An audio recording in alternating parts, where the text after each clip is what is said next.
আচ্ছা বিয়ে বাড়ির ছবি তুলিস, আচ্ছা সাথে আর কি করিস? ছেলে এত কিছু পড়াশোনা করে লাস্টে বিয়ে বাড়ির ছবি তুলছে। আজকে যদি ঋক বিশ্বাস সেই 13 বছর আগে ঋক বিশ্বাসকে পেতো, তাহলে তাকে কি অ্যাডভাইস দিত? মানুষ না ওই কি বলতো, যখন তুমি নিজেকে প্রুফ করে দেবে তখন তোমার দলে সবাই চলে আসবে, আর যখন তুমি প্রুফ করতে পারবে না মানুষ তখন তোমার উল্টো দিকে থাকবে। কিন্তু তোমার শুরুর দিকের জার্নিটা কেমন ছিল? শুরুটা খুব অর্ডিনারি ভাবে ছিল, প্রচুর স্লিপলেস নাইটস, প্রচুর রিজেকশন, প্রচুর ফেলিওর, এবং তারপরে সেখান থেকে সাকসেস পাওয়া। আর যখন ঋক বিশ্বাস একা শুরু করেছিল, একা ওয়েডিং করতো, তখন ঋক বিশ্বাসের কত রেমুনারেশন ছিল? আজকে ক্যামেরা কিনছে বলছে ফটোগ্রাফার, বাট ক্যামেরা কিনে ফটোগ্রাফার হয়ে যাওয়া আর একজন আর্টিস্ট হওয়ার মধ্যে একটা ডিফারেন্স আছে। তুমি ফটোগ্রাফি কি মানে শিখে তারপরে প্রফেশনে এসেছিলে? আমি একটা স্মল টাউন থেকে এসে আজকে এই জায়গায় এসে পৌঁছেছি এবং সেখানে ইন্টারন্যাশনাল ওয়েডিং করছি, ইন্টারন্যাশনাল ক্লায়েন্টদের সাথে কাজ করছি, ইন্ডিয়ার বাইরে যাচ্ছি শুট করতে। তো আমি যদি পারি, আমার ধারণা যে কোনো মানুষ করতে পারবে। এখন ঋক ফটোগ্রাফি কত কত আর্নিং করে তো সেটা নয়, আমি যেটা জানতে চাই সেটা হচ্ছে যে 1 ইয়ারে এখন কতগুলো ওয়েডিং কভার করে? ভালো কাজ করতে পারো না, তুমি কাজ করে শেষ করতে পারবে না। আজকে কোথাও গিয়ে মনে হয় না যে যারা নিউ কামার আসছে তাদের ফোকাসটা কোথাও ডিভাইড হয়ে যাচ্ছে? এটা সত্যি, কিছু মানুষ টাকার জন্য আসছে। ফটোগ্রাফির বাইরে অন্য কিছু তো নেই আমার জীবনে, আমার জীবনে ফটোগ্রাফিটাই আছে। বাড়িতে বাবা মাকে যখন লোকজন এই কথাগুলো বলতো তখন বাবা মায়ের কি রিঅ্যাকশন? মানে বাবা মায়ের খুব খারাপ লাগতো। তুমি এত জায়গায় শুটে গেছো, মানে এত প্রি ওয়েডিং শুট, আউটডোরে প্রচুর গেছো, তো কোনো এরকম কোনো মেমোরেবল ইনসিডেন্ট যেটা? মেমোরেবল ইনসিডেন্ট তো প্রচুর আছে, প্রচুর, মানে কি বলবো, মানে আজকে আমার সাথে ভূতের গল্প, যদি জানতে চাও ভূতের গল্প হয়েছে, আমার কাছে অ্যাডভেঞ্চার রয়েছে, আমার কাছে ভুলভাল অ্যাডভেঞ্চার রয়েছে, মানে নানা রকমের ব্যাপার। আগে ভূতের গল্প দিয়ে স্টার্ট করি। ভূতের গল্পটা একটা অদ্ভুত কাহিনী হয়েছিল।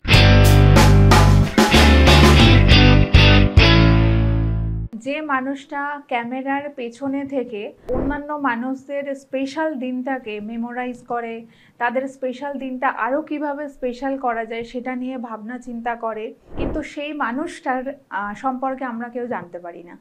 তার এই প্রফেশনে আসা, কিভাবে আসা, প্রথম দিকের জার্নিটা কেমন ছিল, সমস্ত কিছুটা, তার নিজের এই প্রফেশনটা কতটা ভালো লাগে, সে নিজের ইচ্ছাতে কতটা নিজের ইচ্ছাতে কাজ করে নাকি কাজ করতে হয়েছিল, বাধ্য হয়েছিল, এই সমস্ত ঘটনা, সমস্ত কিছু নিয়ে আমরা আজকে কথা বলবো।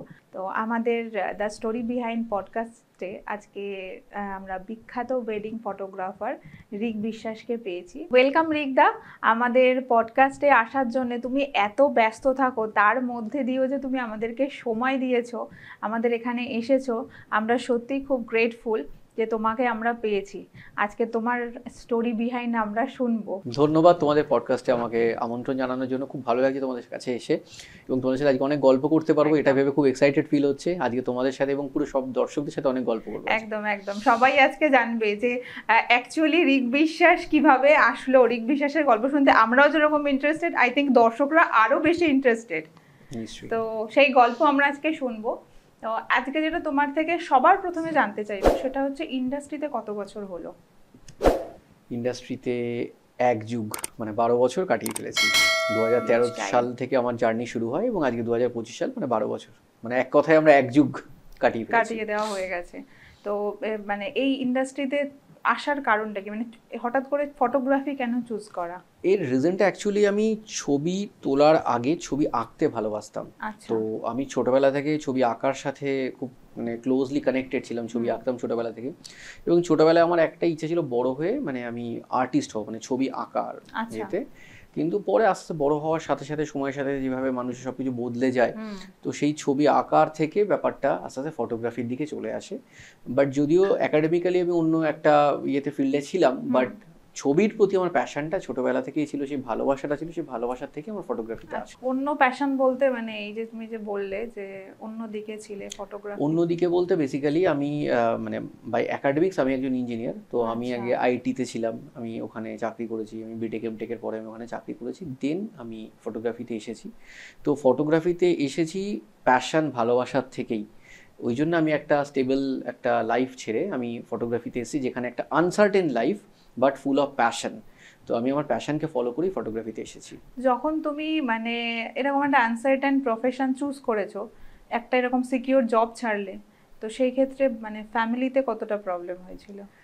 দেখো ফ্যামিলি প্রবলেমটা তো খুব স্বাভাবিক, মানে এটা যে কোনো মানুষের দিক থেকে এটা আসবে স্বাভাবিক। তার কারণ মা বাবা দেখছে যে একটা ছেলে বিটেক করলো, তারপরে একটা চাকরি করলো, তারপরে আবার এমটেক করলো, তারপরে আবার চাকরি করলো, তারপরে সব ছেড়ে সে ফটোগ্রাফিতে যাচ্ছে। তো স্বাভাবিক সেই জিনিসটা। বাট হ্যাঁ, আমি আমার ফ্যামিলি থেকে সাপোর্ট পেয়েছি, মানে আমার বাবার থেকে আমি খুবই বেশি সাপোর্ট পেয়েছি, যে কারণে আমার খুব সুবিধা হয়েছিল। বাট বাকি ফ্যামিলির দিক থেকে সেই সাপোর্টটা ছিল না। ইভেন আমি এটা মনে করি যে এই সাপোর্ট না পাওয়াটাই স্বাভাবিক। কিন্তু আমি একটা কথা আজকে আমার যেটা মনে হয় আমার শেয়ার করা উচিত, সেটা হচ্ছে এই ধরনের প্রফেশনে আসতে গেলে সাপোর্ট পাবো এই আশাটা করাই উচিত নয়। কেউ সাপোর্ট করবে না, কেউ বিশ্বাস দেখাবে না, যেটা আমিও প্রচুর হয়েছে এরকম, ঠিক আছে, যে যারা আমার প্রতি কোনো বিশ্বাস কোনো আস্থা ছিল না যে আমি কিছু করতে পারবো। কিন্তু নিজের ভেতরে না একটা আগুন, নিজের ভেতরে একটা জেদ রাখতে হবে, নিজেকে কিছু করার একটা মানসিকতা রাখতে হবে। সেইটা থাকলে তখন কিন্তু এই প্রফেশনে এসেও সাকসেস পাওয়া যায়। এটা স্বাভাবিক ব্যাপার যে একটা এরকম সিকিউর জব ছেড়ে, অলরেডি জব তুমি করছো, সেটা ছেড়ে আসতো, সেটা সেক্ষেত্রে তো ফ্যামিলি একটা কিছু তো হবে, একটা কিছু ভাববেই। কিন্তু অনেক ক্ষেত্রে হয় যে মানতে চায় না, অনেক ক্ষেত্রেই হয়, মানে ম্যাক্সিমাম ক্ষেত্রেই হয়। তো এখনকার যারা জেনারেশন আছে, তারা যারা ফটোগ্রাফিতে আসতে চাইছে, তো তাদের উদ্দেশ্য না, এখন তো ম্যাক্সিমাম সবাই দেখছি যে ক্যামেরা নিয়ে এসে ছবি তুলতে শুরু করে দিচ্ছে, একটা সে ফটোগ্রাফার হয়ে গেছে। মার্কেটেরও অনেক আই থিঙ্ক প্রবলেম, সেটা তুমি আরো বেটার বলতে পারবে যে কি প্রবলেম হচ্ছে, সেটা একটুখানি আমাদের মানে দর্শকদের উদ্দেশ্যেও শেয়ার করো। যারা নিউ কামার ফটোগ্রাফার আছে তাদেরকেও তুমি একটু বলো কিছু, যে অ্যাজ এ সিনিয়র। দেখো আমার যেটা মনে হয়েছে যে আজকে ক্যামেরা কিনছে বলছে ফটোগ্রাফার, বাট ক্যামেরা কিনে ফটোগ্রাফার হয়ে যাওয়া আর একজন আর্টিস্ট হওয়ার মধ্যে একটা ডিফারেন্স আছে। তো যে ফটোগ্রাফার সেই কিন্তু আর্টিস্ট নয়, ঠিক আছে। তো আগে আমাদের না আর্টটাকে ভালোবাসতে হবে, আমাদের যদি ভিশনটা ক্লিয়ার থাকে, আমাদের যদি প্যাশনটা প্রপার থাকে ফটোগ্রাফির প্রতি, not just for the quick money. যদি তুমি সত্যি ভালোবাসো ফটোগ্রাফিকে, তাহলে তুমি ফটোগ্রাফিতে আসলে, যতই আমি জানি না প্রচুর সাপ্লাই রয়েছে, ও মানে যার ডিমান্ড আছে তার থেকে সাপ্লাই বেশি, তারপরেও তুমি নিজেকে স্ট্যান্ড আউট করাতে পারবে। তোমার যদি নিজস্ব একটা সিগনেচার স্টাইল তুমি ক্রিয়েট করতে পারো, তোমার যদি কাজের মধ্যে একটা অরিজিনালিটি থাকে, তুমি যদি কাউকে কপি না করো, ইন্সপায়ার্ড হতেই পারে, ইন্সপায়ার্ড হওয়াটা কোনো ব্যাপার না, কিন্তু নিজের যদি একটা সিগনেচার স্টাইল রাখতে পারো না, তাহলে কিন্তু এই ইন্ডাস্ট্রিতে যতটা বেশি সাপ্লাই থাকুক না কেন, যতই কম ডিমান্ড থাকুক না কেন, তুমি নিজেকে স্ট্যান্ড আউট করাতে পারবে। এবং এটা আমি নিজেকে দিয়ে নিজে প্রমাণ পেয়েছি যে আজকে এই মার্কেটে তো আমিও আছি, বাট এই মার্কেটে আমি দাঁড়িয়ে থেকেও আমি এত কাজ করতে পারছি, যেখানে আমি হয়তো সব ডেটে সব কাজ নিতেও পারছি না। আমি যখন পারছি তার একটা মানুষও পারে, বিকজ আমি একটা স্মল টাউন থেকে এসে আজকে এই জায়গায় এসে পৌঁছেছি, এবং সেখানে ইন্টারন্যাশনাল ওয়েডিং করছি, ইন্টারন্যাশনাল ক্লায়েন্টের সাথে কাজ করছি, ইন্ডিয়ার বাইরে যাচ্ছি শ্যুট করতে। তো আমি যদি পারি, আমার ধারণা যে কোনো মানুষ করতে পারবে, যদি সে ট্রুলি এই প্যাশনেট হয় এবং সে যদি কনসিস্টেন্টলি কন্টিনিউ কাজটা করে যেতে পারে। তো তোমার ছোটবেলাটা কোথায় কেটেছে, ছোটবেলার বড় হয়ে ওঠা, সেই সমস্ত ঘটনা একটু আমাদের সাথে শেয়ার করো। আমার জন্ম হয় হাওড়ায়, দেন আমি বড় হয়েছি বেশিরভাগ সময়টাই, ছোটবেলাটা কিছুটা বেহালায়, দেন আমার মোটামুটি আমার অ্যাডোলেসেন্স পিরিয়ড মানে কৈশোর বলতে পারো আমার কেটেছে বারাসাতে, এবং বারাসাত থেকে আমার সব কিছু কর্মকাণ্ড শুরু। তো বারাসাত থেকে আমি শুরু করেছিলাম আমার জার্নি, এবং সেখান থেকে আমার সমস্ত কিছু কন্টিনিউ চলেছে এত বছর। আচ্ছা, এখনো এখানে মানে আমি এখনো বারাসাতেই থাকি, বারাসাত থেকেই আমি সবকিছু করছি, এবং আমি এই জন্যই বারবার জোর দিই যে কোনো মানুষের পক্ষেই যে কোনো জায়গা থেকে করা সম্ভব, বিকজ তুমি কোথায় থাকো সেটা ম্যাটার করে না, তুমি দিনের শেষে কি কাজ করছো সেটাই ম্যাটার করে। এবং আমি জার্নি যখন শুরু করেছিলাম, আমার ওখানে আমার একটা ইকুইপমেন্ট ছিল, বেসিক্যালি সেটা ছিল নিকন D5100। মানে সেই অর্থে আমার কাছে কোনো ইকুইপমেন্ট সাপোর্ট ছিল না, কোনো টিম সাপোর্ট ছিল না, সেরকমভাবে কোনো ব্যাকিং ছিল না, বা ইন্ডাস্ট্রি সম্বন্ধে আমি কিছু জানতামও না। শুধু ওই একটাই জিনিস ছিল, সেটা হচ্ছে কিছু করবো, এইটা করার এই তাগিদটা নিয়ে আমি কাজ শুরু করেছিলাম, এবং সেইটা 5100 দিয়ে শুরু করি। আজকে আমি নিকন Z8 ইউজ করছি। তো 5100 থেকে Z8টা শুধুমাত্র কোনো একটা গ্যাজেট চেঞ্জ হয়নি, বেসিক্যালি এটা আমার একটা গ্রোথের লাইফের একটা সিগনিফিকেন্স রয়েছে এর মধ্যে। এবং শুধু তাই নয়, আমি নিকন নিজের স্কলারশিপের টাকা দিয়ে প্রথম যেটা কিনি 5100, এবং আজকে আমি নিকনের ব্র্যান্ড ইনফ্লুয়েন্সার। 2019 সালে যখন প্রথম ব্র্যান্ড ইনফ্লুয়েন্সার হই, বেঙ্গল থেকে প্রথম ব্র্যান্ড ইনফ্লুয়েন্সার হয়েছিলাম, সেই সময় নিকন থেকে আমি Z6-2 ক্যামেরা পাই, Z6-1 ক্যামেরা পাই। তো এই যে প্রসেসটা, ফ্যান বয় থেকে নিকন ইনফ্লুয়েন্সার হওয়া, এই যে জার্নিটা, এটা খুব টাফ ছিল। মানে আজকে রিক ফটোগ্রাফি একটা ব্র্যান্ড, আজকে লোকে জানে, আজকে লোকেরা সবাই জানে, রেসপেক্ট করে, কিন্তু শুরুটা খুব অর্ডিনারি ভাবে ছিল, কেউ জানতো না, কেউ চিনতো না, কেউ সুযোগ দিত না, কিন্তু লড়াই করে গেছি কন্টিনিউ, এবং লড়াই করতে করতে এই জায়গাটা এসেছি। এবং আজকে যেটাই ক্রিয়েট হয়েছে তার পেছনে সব থেকে যেটা বড় জিনিস আমার যেটা মনে হয় যে কন্টিনিউ হাসেল করে গেছি, কন্টিনিউ প্রচুর স্লিপলেস নাইটস, প্রচুর রিজেকশন, প্রচুর ফেলিওর, এবং তারপরে সেখান থেকে সাকসেস পাওয়া। তো আজকে যেখানেই দাঁড়িয়েছি তার মেন ভিতটা কিন্তু আমার রিজেকশন অ্যান্ড ফেলিওর, সেখান থেকেই কিন্তু এটা তৈরি করতে পেরেছি। তুমি ফটোগ্রাফি কি মানে শিখে তারপরে প্রফেশনে এসেছিলে, নাকি মানে ড্রাস্টিক চেঞ্জ, যে মানে পড়াশোনা চাকরি ছেড়েই আবার চেঞ্জ করেছো? ফটোগ্রাফি দেখো, আমি না বেসিক্যালি যদি বলো তথাকথিত ইনস্টিটিউটে গিয়ে শেখা, ইনস্টিটিউটে গিয়ে আমার কখনো শেখার সুযোগ হয়নি। আমি ফটোগ্রাফিতে যখন আসি, আমার সব থেকে বেশি আমি যেটা ফলো করেছিলাম সেটা ইউটিউব থেকে বা গুগল থেকে নানা রকম সব কিছু দেখতে দেখতে আমি ওখান থেকে এসেছি। বাট ওখান থেকে যেটা আমি শিখেছিলাম সেটা হচ্ছে টেকনিক্স শিখেছিলাম, টিপস ট্রিক্স, টেকনিক্যালিটিস, মানে যে যে জিনিসগুলো টেকনিক্যাল পার্ট সেগুলো শিখেছিলাম। বাট আমাকে যেটা ইন্ডাস্ট্রি শিখিয়েছে সেটা লাস্ট 12 বছর ধরে, যে কি মাইন্ডসেট হওয়া উচিত, কি মাইন্ডসেট হলে এই ইন্ডাস্ট্রিতে সাস্টেন করা যাবে, ইন্ডাস্ট্রিতে টপ করা যায়। এবং আজকে এই জিনিসটাই আমি দেখতে পাই যে অনেক ফটোগ্রাফাররা আসে, বাট তারা পরে গিয়ে সাস্টেন করতে পারে না, তারা মার্কেট থেকে হারিয়ে যায়। তার কারণটা কি, এই মাইন্ডসেটটা তারা তৈরি করতে পারে না বা তারা হয়তো আনতে পারে না। রিজন হচ্ছে তাদেরকে সেটা শেখানো হয় না, জানানো হয় না। তারা প্রচুর কিছু ফটোগ্রাফির ব্যাপারে জানে, কিন্তু ওভারঅল মার্কেটে সাস্টেন করতে গেলে কি করা উচিত সেটা তারা জানে না। আর এইগুলো ভেবেই আমি খুব শীঘ্রই আমাদের একটা কোর্স বা ওয়ার্কশপ আমরা লঞ্চ করতে চলেছি, যেখানে আমরা এই পুরো জিনিসটাকে আমরা শেখাবো। মানে ওই টিপস অ্যান্ড ট্রিক্স নয়, পুরো মাইন্ডসেটের যে শিফট। আচ্ছা, মানে তোমার ওয়ার্কশপে যারা মানে জয়েন করবে তারা কি এমন মানে এক্সট্রা জিনিস শিখবে যেটা তোমার মানে ইউটিউব বা তোমার বলো এই সমস্ত সোশ্যাল প্ল্যাটফর্ম থেকে শিখতে পারবে না? দেখো, আজকে সোশ্যাল প্ল্যাটফর্ম মানে ইউটিউব বলো, চ্যাট জিপিটি এখন এসে গেছে, এআই প্লাস তার সাথে গুগল, এই জায়গাগুলোতে তুমি প্রচুর কিছু টেকনিক শিখতে পারবে, প্রচুর টিপস পাবে, প্রচুর ট্রিক্স পাবে, প্রচুর কিছু নতুন নতুন জিনিস অ্যাপ্লাই করার মতো জিনিস পাবে। বাট একটা ইন্ডাস্ট্রিতে তোমাকে টিকে থাকতে গেলে যে মাইন্ডসেটের দরকার, যে টেম্পারামেন্টের দরকার, যে বিহেভিয়ারাল চেঞ্জের দরকার, সেই জিনিসগুলো তোমাকে এখানে শেখানো হবে না, বিকজ এটা সম্ভব না শেখানো। এটা আজকে আমি 12 বছর ধরে যেটা শিখেছি সেটাই আমি শেখাবো এখানে। তার কারণ এটা হচ্ছে একটা বেসিক্যালি পুরো জিনিসটাকে একটা ক্যাপসুল ফরম্যাটে এনে জাস্ট শিখিয়ে দেওয়া। না, আমার কখনো কখনো মনে হয় এটা যদি আমি আজ থেকে 12 বছর আগে পেতাম হয়তো আমার খুব সুবিধা হতো।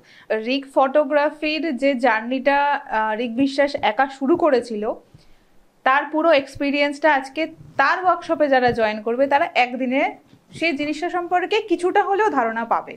হ্যাঁ, অ্যাকচুয়ালি আমার নিজেরই মনে হয় যে এটা যদি আমি পেতাম 13 বছর আগে, 12 বছর আগে, তাহলে হয়তো আমার এই জার্নিটা 12 বছর লাগতো না, এটা হয়তো আমি 3 বছরে কমপ্লিট করতে পারতাম, যেটা এতটা স্ট্রাগল করে শিখতে হয়েছে। একদমই তাই, ধাক্কা খেতে খেতে। যদি বলি যে ওয়েস্ট বেঙ্গলের ওয়েডিং ফটোগ্রাফি, তো সেই ক্ষেত্রে তো রিক ফটোগ্রাফির নাম মানে সবাই জানে, সবাই এক নামেই সেটা চেনে। কিন্তু তোমার শুরুর দিকের জার্নিটা কেমন ছিল, শুরুর দিকটা কেমন ছিল, বা যেদিন তুমি ফার্স্ট ওয়েডিং কভার করেছিলে, বা কোন দিন তোমার মনে হলো যে না আজকে আমি এবার আমি ওয়েডিংটা করতে পারবো, সেই এক্সপিরিয়েন্সগুলো, সেই গল্পগুলো একটু আমরা শুনতে চাই। যে কোয়েশ্চেনটা করলে এর মধ্যে অনেকগুলো পার্ট আছে। প্রথমত আমি শুরুর দিকের যে জার্নিটা সেটা যদি তোমায় বলি, আমার শুরুর জার্নিটা খুব অর্ডিনারি ছিল। মানে আজকে রিক ফটোগ্রাফিকে সবাই জানে, সবাই রেসপেক্ট করে, তখন কেউ জানতো না, কেউ চিনতো না, কোনো কেউ রেসপেক্টও করতো না, রেসপেক্ট করার প্রশ্নই নেই, কেউ জানেই না, চেনেই না। শুরু করেছিলাম ওই উইদাউট গ্যাজেটস, মানে তেমন কিছু ছিলই না, কিছুই, কোনো টিম সাপোর্ট নেই, তেমন কোনো ব্যাকিং নেই, একটা সিম্পল ক্যামেরা দিয়ে কাজ শুরু করা। কন্টিনিউ কাজের প্রতি আগ্রহটা ছিল, কত ভালো কাজ করা যায় এটা করতে চেয়েছি, এবং কন্টিনিউ সেই কাজটা করে গেছি। সেখান থেকে আস্তে আস্তে আমার গ্যাজেটস চেঞ্জ হয়েছে, সেভাবে আমার কাজের কোয়ালিটি চেঞ্জ হয়েছে, নিজের মাইন্ডসেট চেঞ্জ হয়েছে। গ্যাজেট চেঞ্জ হয়েছে বলে এটা নয়। আচ্ছা, তুমি যে বললে যে তুমি 2013 থেকে স্টার্ট করেছো, তো শুরুতেই তো নিশ্চয়ই তুমি ওয়েডিং করোনি? না, আমি এখানে যেটা করেছিলাম 2012 সালে আমার এক বন্ধুর দিদির বিয়েতে শখ করে ফটোগ্রাফি করি, এবং ওই শখ করে ফটোগ্রাফিটা যখন করি সেখানে অন্য কোনো একজন টিম সে ওখানে কাজ করছিল, তারা সেই কাজটা করছিল, আমি জাস্ট শখ করে কাজটা করেছিলাম, কোনো ওয়েডিং ফটোগ্রাফি করবো বলে নয়, ভালোবেসে, ফটোগ্রাফিকে ভালোবেসে। তো সে যখন ছবিগুলো পায় আমি তারপরে বিয়ের পর তাকে ছবিগুলো দিয়ে দিই, সে নিয়ে চলে যায়, জার্মানিতে থাকতো, তো জার্মানিতে চলে যায়।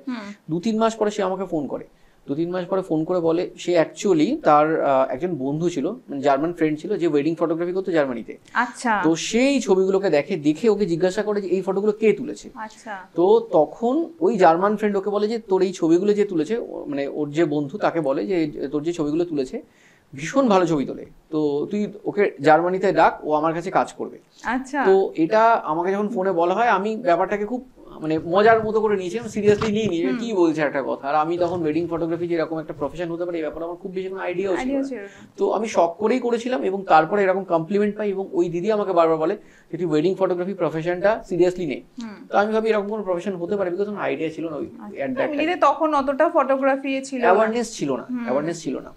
কিন্তু এইটা আমার না একটা আমাকে পজিটিভ পুশ দেয়, যে মনে হয় যে না এটা আমি করতে পারি, বিকজ আমি ছবি তুলতে ভালোবাসতাম, তার আগে ছবি আঁকতাম এবং সেখান থেকে আমি এটা করতেই পারি। তো সেখান থেকে আমার শুরু হয় এবং তারপরে প্রথম যেদিনকে প্রফেশনালি আমি একজনের ওয়েডিং এর দায়িত্ব নিই, কাজ করতে যাই। এটা কত সাল? 2013 ডিসেম্বর, যতদূর মনে পড়ছে ডিসেম্বর, এবং তারিখটা যদি আমি ভুল না বলি 15ই ডিসেম্বর, ঠিক আছে? তার কারণ এটা খুব একটা না মানে ক্লোজ টু মাই হার্ট, প্রথম কাজ প্রফেশনালি কাজ করা। তো সেই কাজে যখন একটু ইন্টারঅ্যাক্ট করছি, ওই সময় তোমার টিম মেম্বার তৈরি হয়েছিল? না টিম মেম্বার নেই, আমি একা, আচ্ছা, ওয়ান ম্যান আর্মি, ঠিক আছে? তো আমি গেছিলাম শুট করতে। তো সেখানে শুট করতে গিয়ে যেটা হয়, আমার সাথে আমার এক বন্ধু ছিল, মানে টিম হিসেবে নয়, আমি আরো মানে ও ছবি তুলতো আমিও ছবি তুলতাম, এরকম একটা বন্ধুত্ব দুজনের মধ্যে ছিল, সেইভাবে একসাথে। তো কাজ করতে যাই আমরা, এবং সেই কাজটা করতে গিয়ে আমরা প্রচন্ড মানে এনথুজিয়াজম নিয়ে প্রথম কাজ করতে যাই, এবং ভেতরে একটা টেনশন, চাপা টেনশন, একটা আনন্দ হচ্ছে, ভয়ও করছে, এবং লিটারালি মানে আজকে ক্যামেরার সামনে স্বীকার করতে আমার কোনো লজ্জা নেই, আমার হাতও কাঁপছিল, যেগুলো জানি সেগুলো ভুলে যাচ্ছিলাম। তার কারণ এটাই বারবার মনে হচ্ছিল একটা মানুষের সব থেকে ইম্পর্টেন্ট কিন্তু দায়িত্ব আমাদেরকে দিয়েছে এবং আমরা প্রফেশনালি সেটাকে হ্যান্ডেল করছি। তো এইটা ভাবতে গিয়ে এটা যখন ভাবছিলাম আরো ভয় করছিল, তো খুব এনার্জি নিয়ে শুট করেছিলাম, বাট একটা ভেতরে ভয় ছিল, এবং ভয়ের কারণেই কাজ শেষ হওয়ার পরে ব্রাইডকে আমরা ছবিটা দেখাতে যাই। আমি ওনাকে ছবিটা দেখাই যে দেখুন আমার ক্যামেরা থেকে ছবিগুলো দেখুন কেমন হয়েছে। এটা বেসিক্যালি একটা মনের মধ্যে একটা মনে হয়েছিল যে ওনার দিক থেকে একটা অ্যাকসেপ্টেন্সটা কি আছে দেখার জন্য। তো দেখলাম ওনাকে দেওয়ার পরে আমার তখন খুব মানে আমি ওনার মুখের এক্সপ্রেশন দেখছি ওনার কেমন হয়, তো কি হয় ব্যাপারটা ছিল। তো দেখলাম উনি প্রথমে ছবি স্ক্রল করতে ওনার মুখে হাসি এলেন, তারপরে বললেন আমি এরকমই তো ছবি চেয়েছিলাম, খুব খুশি করতে করতে কিছু জায়গায় কিছু এমন কিছু ছবি ছিল যে ছবিগুলো ওনার খুব মানে ক্লোজ টু হার হার্ট। তো ওটা দেখতে গিয়ে দেখলাম ওনার চোখের কোনায় মানে চিকচিক করছে, জল চলে এসেছে। তো ওই দিনকে তখন আমি রিয়েলাইজ করলাম যে যে প্রফেশনে এসেছি সেই প্রফেশনটা it's not like a simple profession, এটা একটা মানুষের সারা জীবনের স্মৃতিকে, ইমোশনসকে চিরস্মরণীয় করে রাখার জায়গা। এবং ওইটা না আমার কাছে একটা টার্নিং পয়েন্ট, মানে ওই দিনকে থেকে আমি ফটোগ্রাফির মানে ওয়েডিং ফটোগ্রাফির যে দায়িত্ববোধ বলো বা এটার যে সিগনিফিকেন্স বা এই যে ইম্পর্টেন্স, এটা আরো বেশি করে রিয়েলাইজ করলাম, এবং আমার মনে হলো আমি ব্লেসড, আমি একটা এমন প্রফেশনে এসেছি যেখানে মানুষের সারা জীবনের স্মৃতিগুলোকে আমরা সুন্দর করে ধরে তাকে উপহার দিচ্ছি। তো এটা আমার কাছে খুব মানে টাচ করেছিল। এবার সেই সময় তো মনে হয় অ্যালবাম সেরকম কিছু ছিল, মানে সেরকম ভাবে অ্যালবাম কিছু ছিল না তখন। যে অ্যালবামগুলো আমরা বানাতাম সেটা হচ্ছে ডাবল গাম টেপ দিয়ে কাগজের ওপরে ছবি প্রিন্ট করিয়ে সাটিয়ে সেটাকে আমরা দিতাম। এবং আজকে যখন ভাবি যে সেটা শুরু করেছিলাম যে ডাবল গাম টেপ দিয়ে, আর আজকে লাস্ট 5 বছর ধরে ক্যানভেরা বলে একটা কোম্পানি আছে যারা ইন্ডিয়ার one of the leading manufacturer অ্যালবামের, তাদের ডায়মন্ড ক্লাব মেম্বার আমরা 5 ইয়ার্স ধরে। তো এটাই ভাবি যে নিজের হাতে কিন্তু ডাবল গাম টেপ দিয়ে ছবি সাটিয়ে যে জার্নিটা শুরু করেছিলাম, আজকে সেখানে ক্যানভেরার থেকে আমরা ডায়মন্ড ক্লাব মেম্বারের প্রত্যেক বছর অ্যাওয়ার্ড পাই। ওনাদের সিইও স্যার এসেছিলেন আমাদের অফিসে, তিনি আমাদের সাথে মিট আপ করে গেছেন। তো এটা অনেক বড় জার্নি ছিল, বাট এই জার্নিতে যেটা ছিল প্রচুর স্যাক্রিফাইস, প্রচুর লড়াই, প্রচুর হাসল, প্রচুর বা ধাক্কা খেয়ে পড়ে যাওয়ার, প্রচুর ফেলিওর, আর সেই ফেলিওরটাকে ফুয়েল বানানো। আর ওই যখন তুমি ফার্স্ট মানে ওইভাবে যখন গাম জুড়ে যে অ্যালবামটা যখন ক্লায়েন্টকে দিতে গেছিলে, তখন কিরকম নিজের মধ্যে ফিল হচ্ছিল? খুব আনন্দ হচ্ছিল। মানে বেসিক্যালি একটা আর্ট যেটা আমি ক্রিয়েট করেছি সেটাকে একটা ক্রাফটে কনভার্ট করা। তো ছবি তোলা তো একটা আর্ট, আর অ্যালবামটা এটা একটা ক্রাফট। তো বেসিক্যালি আর্ট আর ক্রাফটের যে মজাটা, এই যে মেলবন্ধনটা, সেটা খুব ভালো লাগছিল। এবং দেওয়ার পর আরো ভালো লেগেছিল যে সেটা পেয়ে ক্লায়েন্টের মুখে যে হ্যাপিনেসটা, যে আনন্দটা, সে যে এত খুশি হয়েছিল, এইটা আমার খুব ভালো লেগেছিল। এবং সেই জিনিসটা না শুধু সেই দিনকে নয়, মানে ওই ডাবল গাম জোড়া অ্যালবামের দিনও ক্লায়েন্টের মুখে যে হাসি দেখেছি। আজকে আমার একজন ক্লায়েন্টকে আজকে আমি একই দিনে একসাথে 13টা ক্যানভেরা অ্যালবাম একজনকে দিয়েছি, বিকজ তিনি প্রচুর অ্যালবাম বানিয়েছেন, তার মুখেও যে হাসিটা দেখেছি। আমার কাছে কিন্তু দুটো হাসিরই না ভ্যালু সেম। আজকে 13টা অ্যালবাম যে বানিয়েছে, যে ডাবল গাম টেপ দেওয়া অ্যালবাম নিয়েছে, বিকজ মানুষের ইমোশনটা সেম। তো আমাদের ওই ইমোশনটাকে প্রায়োরিটি দেওয়া উচিত বিং অ্যান আর্টিস্ট। তা তুমি যে বললে যে তুমি তখন ওই সময় মানে ডাবল গাম ওই এটা দিয়ে ওইভাবে অ্যালবামগুলো বানাতে, তখন তো সবকিছু এরকম এত ইজিলি ছিল না, কি ইজিলি পাওয়াও যেত না। তো তখন তুমি সব কি নিজেই করতে নাকি বাইরে থেকে করাতে, কিভাবে করতে তখন অ্যালবাম? এটা অনেক বড় গল্প মানে শিয়ালদার ওখানে আমরা একটা জায়গা পেয়েছিলাম যেখানে এক ধরনের অ্যালবাম পাওয়া যেত, সেই স্পাইরাল অ্যালবাম, যেগুলো এখনকার দিনে মানুষজন হয়তো দেখেও নি, মানে আগে পাওয়া যেত। সেই অ্যালবামটা একটা ছোট্ট দোকান, একটা সেই ঘুপচি অন্ধকারের দোকান, যেটা হচ্ছে শিয়ালদা স্টেশনের ওখানে বাইরে একটা ওই ফ্লাইওভার আছে, ফ্লাইওভারের নিচে পাওয়া যেত, কম টাকায় একটু অ্যালবাম পাওয়া যেত ওখানে। আচ্ছা। তো ওখানে যেতাম অ্যালবাম আনতে, ওখান থেকে অ্যালবাম নিয়ে আসতাম, বই খাতার দোকান থেকে ডাবল গাম টেপ কিনতাম, আর যে কোনো নর্মাল স্টুডিও থেকে প্রিন্ট করাতাম, করিয়ে নিয়ে বসতাম। কিন্তু তার মধ্যে একটা ব্যাপার ছিল যে আমরা যে ছবিটা তুলেছি, ছবিটাকে সাজাচ্ছি, সেটা মধ্যে যেন স্টোরি থাকে, হোক 4x6 প্রিন্ট, কিন্তু যে ছবিগুলোকে যেভাবে সাজাবো তার মধ্যে যেন সেই স্টোরিটা থাকে, মানে সেই সিকোয়েন্স ওয়াইজ স্টোরি থাকবে। যেমন ধরো যদি আমার বাদিকের পেজে আমার মেয়ের গায়ে হলুদের ছবি থাকে, বা মেয়ের যদি মানে ব্রাইডের হয়তো ফেসটা হয়তো লেফটে ঘোরানো আছে, তাহলে ওর যদি ফেস লেফটে ঘোরানো থাকে, মানে ওর ভেতর দিকে ফেসটা আসছে, তো আমি সেইভাবেই প্লেসিং করতাম যাতে উল্টো দিকের পেজে গ্রুমের ছবিটা থাকে, সে যেন ওইভাবেই তাকিয়ে আছে। তো আমাদের কাছে রিসোর্স কম ছিল, কিন্তু আমাদের ভাবনা চিন্তাটা কিন্তু সেমই স্ট্রং ছিল। একদম একদম, মানে ডে 1 থেকে ভাবনা চিন্তার জায়গাটাতে কোনো কম্প্রোমাইজ নেই। না, আমি ওই জিনিসটার উপর সবসময় জোর দিয়েছি যে ভিশন খুব ক্লিয়ার হতে হবে, নিজের কাজের প্রতি ক্ল্যারিটি রাখতে হবে যে আমি কি করতে চাই। গ্যাজেটস আমার কাছে না থাকতে পারে, টিম না থাকতে পারে, আমার কাছে কোনো সাপোর্ট না থাকতে পারে, কিন্তু আমার কাছে ভগবান আমাকে মাথাটা দিয়েছে, এটা আমাকে কাজে লাগাতে হবে, আমাকে একটা চোখ দিয়েছে, সেটাকে কাজে লাগাতে হবে। তো এই দুটো জিনিসকে যদি আমি খুব স্ট্রংলি, মানে চোখ, কান এবং মাথা, এই তিনটে জিনিসকে কাজে লাগাতে পারি না, মিনিমাম রিসোর্স, লিমিটেড রিসোর্সে অনেক কিছু করা যায়, অনেক কিছু বেরোয়, অনেক কিছু। তখন তোমার সাথে শুধু তোমার ওই ফ্রেন্ডটাই ছিল, আর কেউ ছিল না, কোনো টিম মেম্বার ছিল না? আর কোনো টিম মেম্বার ছিল না, জাস্ট দুজনে মিলে লড়াই। তো এরকম ভাবে কতদিন চললো? এরকম ভাবে আমরা বছর 1.5-2 কাজ করেছি আমরা। আচ্ছা, তখন কতগুলো ওয়েডিং কভার হয়ে গেছে? খান 10 ওয়েডিং কভার করেছি। তারপরে একে একে আমাদের টিম বিল্ড আপ শুরু হলো, আস্তে আস্তে করে বিভিন্ন মানুষের সাথে আমাদের পরিচয় হলো, অনেক মানুষ আস্তে আস্তে এই ওয়েডিং ফটোগ্রাফির ব্যাপারে জানতে পারলো, তারা নিজেরা যোগাযোগ করলো, কাজ করার ব্যাপারে জানতে মানে বললো। প্রথম দিন থেকে আমি কোয়ালিটি কন্ট্রোলে বিশ্বাসী, তো আমি যেই আমার কাছে রিচ করেছে তো তাকেই আমি কখনো যে নিয়েছি এরকম নয়। আমরা একটু নেওয়ার সময় সিলেক্টিভ, তার কারণ আমরা ক্লায়েন্টকে যে কমিটমেন্টটা করি, সেই কমিটমেন্ট অনুযায়ী, সেই বেঞ্চমার্ক অনুযায়ী ডেলিভারি করতে গেলে আমাদের যে রিসোর্স সেটাকে খুব পাওয়ারফুল এবং সেটা খুব এফিশিয়েন্ট হতে হবে। তো এই ব্যাপারটা কিন্তু শুধু আজকে নয়, মানে আমরা প্রথম দিন থেকে মানে যাকে আমাদের টিমে আমরা ইনভলভ করিয়েছি, সেটা আমরা খুব মেনটেন করেছি, যাতে করে আমাদের কোয়ালিটি নিয়ে কোনো ইস্যু না আসে। এবং প্রথম দিন থেকে আমাদের এটাই প্ল্যান ছিল যে কোয়ালিটি আমাদেরকে দিতেই হবে। রিক ফটোগ্রাফির মেন মোটোটাই এইটা যে বেস্ট কোয়ালিটি দিতে হবে, এবং সেটা আজকে অবধি সেম, আমাদের মেন বেস্ট কোয়ালিটির জন্য যা করার আমরা তাই করব। আজকের দিনে তোমার টিম মেম্বার কতজন? আজকে মোরাললেস আমাদের মানে ফিল্ডের টিম এবং ব্যাক অফিস টিম, ফুল প্রমোশনাল টিম, মার্কেটিং টিম, সব কিছু যদি ধরো 50 to 55 মেম্বার্সের আমাদের টোটাল টিম, যারা ব্যাক এন্ডে, ফ্রন্ট এন্ডে সব জায়গাতে রিক ফটোগ্রাফির জন্য নিরলস পরিশ্রম করে চলেছে, যাদের পরিশ্রম ছাড়া যে রিক ফটোগ্রাফি কখনো হতে পারতো না। আজকে তোমার ঠিক মানে আমার খুব ভালো লাগছে এই ঘটনাগুলো শুনতেও, যে আজকে যখন তোমার কাছে এতজন মেম্বার রয়েছে, একটা সময় তো তারা কেউ ছিল না, তুমি একাই শুরু করেছিলে। তো সত্যি কথা বলতে তাদেরকে তুমি আজকে কাজ দিচ্ছ, হয়তো মেবি তোমার সাথে কাজ করে তাদের হয়তো সংসারটাও চলছে, তো সেই ক্ষেত্রে নিজেকে কতটা কি ফিল হয়, বা টিম মেম্বারদের সাথেও এইভাবে এই জিনিসটা কিরকম ভাবে তুমি এনজয় করো, বা কতটা ভালো লাগে তোমার? দেখো, আমি এই জায়গাটা একটা আমার নিজে যেটা ফিল হয় আজকে শুধুমাত্র আমি না একটা বিজনেস করতে বা টিম বিল্ড আপ করতে আসিনি। আমার মনে হয় এটা আমরা একটা ফটোগ্রাফির মুভমেন্টে আমরা সামিল হয়েছি।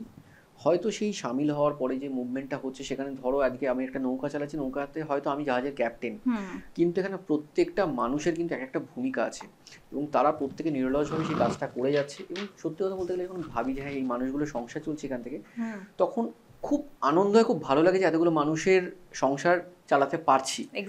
বাট সাথে সাথে এটাও মনে হয় যে আমার উপর অনেক দায়িত্ব, যে এই মানুষগুলো যাতে সংসারটা সেম ভাবে চলে বা তারা আরো বেটার ভাবে থাকতে পারে, তো সেটাও আমার উপর দায়িত্ব, এবং সেই দায়িত্বটা যেন আমি সবসময় সমানভাবে করে যেতে পারি। তো এই জন্য নিজেদেরকে সবসময় আমার নিজেকে রোজ আমি বলি যেন অলওয়েজ যেন স্টে গ্রাউন্ডেড, মানে হাম্বল থাকতে পারি। যদি একবার পাটা মাটির থেকে উঠে যায় তাহলে পতন অবশ্যম্ভাবী। তো সেইখান থেকে আমি সবসময় দূরে থাকতে চাই, নিজেকে দূরে রাখতে চাই। তো এবার আমি যেটা তোমার থেকে আরেকটা জিনিস জানতে চাই, সেটা হচ্ছে যে তুমি এখন যেহেতু তোমার টিম বেড়েছে, তো তাদের সংসার বলো, তাদের জীবনটা চলছে, জীবন মানে সমস্ত কিছু তোমার কোম্পানির উপরে বেস করে তারা কিন্তু আছে, তোমার মুখের দিকে বেসিক্যালি তাকিয়ে তাদের কিন্তু চলছে। তো আজকের দিনে দাঁড়িয়ে রিক ফটোগ্রাফির উপরে তো প্রচুর মানুষ ডিপেন্ডেন্ট, কারণ তোমার এতটা টিম মেম্বার আছে, সবাই ডিপেন্ডেন্ট তোমার উপরে। বাট যখন রিক বিশ্বাস একা শুরু করেছিল, একা ওয়েডিং করতো, তখন রিক বিশ্বাসের কত রেমুনারেশন ছিল? 2013 সালে যখন আমি প্রথম কাজ করি, ফার্স্ট অফ অল তখন আমি একটা জিনিস ক্লিয়ার করতে চাই, সেটা আমি কিন্তু রেমুনারেশনের কথা ভেবে কাজ করিনি, ভালোবাসা থেকেই করেছিলাম। বাট রেমুনারেশন প্রথম কাজের ক্ষেত্রে রেমুনারেশন যেটা ছিল সেটা আজকের ডেটে সত্যি খুবই কম, বাট সেটা তখনকার দিনের জন্য প্রচুর কিছু ছিল। সেই সময় আমার 6,000 টাকা রেমুনারেশন ছিল 3 দিনের ওয়েডিং এর, ঠিক আছে। কিন্তু প্যাশনটা কিন্তু সেম ছিল, এনার্জিটা সেম ছিল, ওটা কিন্তু তখন যা ছিল আজও তাই আছে, আজ বরং আরো বেড়েছে। এখন তো আরো অনেক কিছু রিসোর্স বেড়েছে, সবকিছু বেড়েছে, কিন্তু এনার্জি সেম। মানে এনার্জি তখন আমার একটুও কম ছিল না, এখন একটুও কম নেই, সেম আছে। বাট এখন আরো অনেক কিছু এক্সপেরিয়েন্স অ্যাড হয়েছে, তখন সেটা আমার কাছে ছিল না, বাট কাজ করার খিদেটা সেম ছিল। অ্যাড অনেক কিছু জিনিস এখন অ্যাড হয়েছে। আমি এখন আর এই অ্যাডের এগেনস্টে আমি এটা জিজ্ঞেস করবো না যে এখন রিক ফটোগ্রাফি কত কত আর্নিং করে, তো সেটা নয়। আমি যেটা জানতে চাই সেটা হচ্ছে যে 1 ইয়ারে এখন কতগুলো ওয়েডিং কভার করে? দেখো, আমরা মোটামুটি ইয়ারলি 200টার উপরে প্রজেক্ট কভার করি, যার মধ্যে 120 থেকে 140টা মোটামুটি ওয়েডিং আমরা কভার করি। আর রেস্ট অফ দ্য যা ইভেন্টস থাকে তার মধ্যে আমরা বেবি ইভেন্টস, ম্যাটারনিটি, নিউবর্ন, এগুলো তো আমরা প্রচুর শ্যুট করি। তার কারণ আমাদের সাথে যারা ওয়েডিং কভার করে তাদের maternity, baby shower, newborn, kids theme shoot, তারপরে তোমার অন্নপ্রাশন সবই আমরা করি। এর বাইরে আমরা কমার্শিয়াল শ্যুট করি, আরো নানা রকমের শ্যুট করি, বিভিন্ন ইন্টেরিয়ার দিয়ে শ্যুট করি আমরা। এছাড়া বড় বড় ব্র্যান্ডের সাথে কাজ করেছি, লাইক নভোটেলের শ্যুট করেছি আমরা, নভোটেলের পুরো ওদের হোটেল সেগমেন্টের জন্য আমরা শ্যুট করেছি। ব্রিও হোটেলের কাজ করেছি আমরা, আরো এরকম বড় বড় কোম্পানি, জিএটিএক্স এর মতো কোম্পানির সাথে আমরা কাজ কমার্শিয়াল সেগমেন্টে। তো আমরা ওয়েডিং ফটোগ্রাফি সেগমেন্টে সবাই আমাদের নাম জানে, কিন্তু ওয়েডিং ফটোগ্রাফির বাইরেও আমরা কমার্শিয়াল সেগমেন্ট এন্ড বেবি সেগমেন্টেও প্রচুর বড়ভাবে কাজ করি। আচ্ছা, এটা লোকজন কম জানে, কিন্তু এটা জানে না বিকজ এটার খুব বেশি প্রচার প্রয়োজন হয় না। যাদের প্রয়োজন তারা আমাদের পুরো চলেই আসে আমাদের কাছে। ওয়েডিংটাতে আমরা সবাই প্রথম দিন থেকে জানি, সেই জন্য। তো মোরাললেস বলতে পারো লাস্ট 12 বছরে আমরা 1,500-এর উপরে ওয়েডিং শুট করেছি। বাচ্চা মানে বেবি শুট হয়েছে, ম্যাটারনিটি শুট হয়েছে অলমোস্ট 400 to 500 প্লাস। আমরা তোমার প্রি ওয়েডিং শুট করেছি অলমোস্ট 500-র উপরে। ডেস্টিনেশন ওয়েডিং করেছি 50 প্লাস। কমার্শিয়াল শুটও 100-র উপরে হয়ে গেছে। তো মোটামুটি এটা আমরা লাস্ট 12 বছরের এক্সপেরিয়েন্স এটা আমরা বলতে পারি। এবং সব সেগমেন্ট থেকে করেছি, মানে অল ওভার ইন্ডিয়াতে, ইভেন ইন্ডিয়ার বাইরেও আমরা শুট করেছি। এবং সেখানে সব রকমের সব কালচার, ঠিক আছে, মানে নট অনলি যে বেঙ্গলি বা মারওয়াড়ি বা বিহারি, সব রকম কালচারের ওয়েডিং শুট করেছি আমরা। ভেরি রিসেন্ট একটা শুট করে এলাম, দারুণ এক্সপিরিয়েন্স হয়েছে সেটা। আমরা আন্দামানে গেছিলাম, একটা বাইরের ক্লায়েন্ট, মানে যিনি গ্রুম ছিলেন তিনি ছিলেন লন্ডনের, আর ব্রাইড ছিলেন নিউজিল্যান্ডের। আর তারা ওয়েডিং করছিল হ্যাভলকে, আর তারা ফটোগ্রাফার নিয়েছে কলকাতা থেকে, এবং তারা চুজ করেছিল আমাদেরকে। তো একটা দারুণ এক্সপিরিয়েন্স ছিল, দুর্ধর্ষ শুট হয়েছে, ওটা খুব ভালো একটা এক্সপিরিয়েন্স করে এসেছি আমরা। তো এইটা থেকে আমার এখন এটাই ফিল হয় যে চেষ্টা থাকলে না, আজকে যে 6,000 টাকা থেকে জার্নি শুরু করেছিল একটা কাজ দিয়ে, সে আজকে একটা গিয়ে মানে বাইরের সমস্ত ফরেনার বা ইন্টারন্যাশনাল ক্লায়েন্টদের সাথে আজকে শুট করছে। তো চেষ্টাটা করলে যে কোনো কিছু করা সম্ভব আজকে যুগে দাঁড়িয়ে, বাট তোমাকে করে যেতে হবে এটা। হ্যাঁ, টিকে থাকতে হবে, টিকে থাকতে হবে। এই 12টা বছর কিন্তু কম সময় নয়। অনেকেই তো এখন অনেকেই উঠছে, ফটোগ্রাফি করছে, আবার হারিয়েও যাচ্ছে। এইটাই মেইন ব্যাপারটা, কনসিস্টেন্সিটা খুব ম্যাটার করে। আর কনসিস্টেন্সি যেহেতু ম্যাটার করে, এই জন্য আমার যেটা মনে হয় যে জিনিসটাকে ভালোবাসতে হবে। ভালোবাসলে না কনসিস্টেন্সি অটোমেটিক চলে আসে। যত বেশি ভিশন ক্লিয়ার থাকবে, প্যাশন থাকবে, তত বেশি। তোমার কোথাও এই যে কথাটা তুমি বললে যে তখন যে 6,000 টাকায় তুমি কাজ করেছিলে, তখন তোমার কত আর্নিং আসছে সেটার দিকে ফোকাস ছিল না, ফোকাস ছিল কাজটাকে ভালো করে করা। একদমই তাই, একদমই তাই। আর আজকে কোথাও গিয়ে মনে হয় না যে যারা নিউ কামার আসছে তাদের ফোকাসটা কোথাও ডিভাইড হয়ে যাচ্ছে? আর্নিং বলো, ক্রিয়েটিভিটিটা কমে যাচ্ছে। বুঝতে পেরেছি তুমি যেটা জানতে চাইছো। দেখো, ব্যাপারটা হচ্ছে তোমাকে এটাও বুঝতে হবে, সময়টা বদলেছে।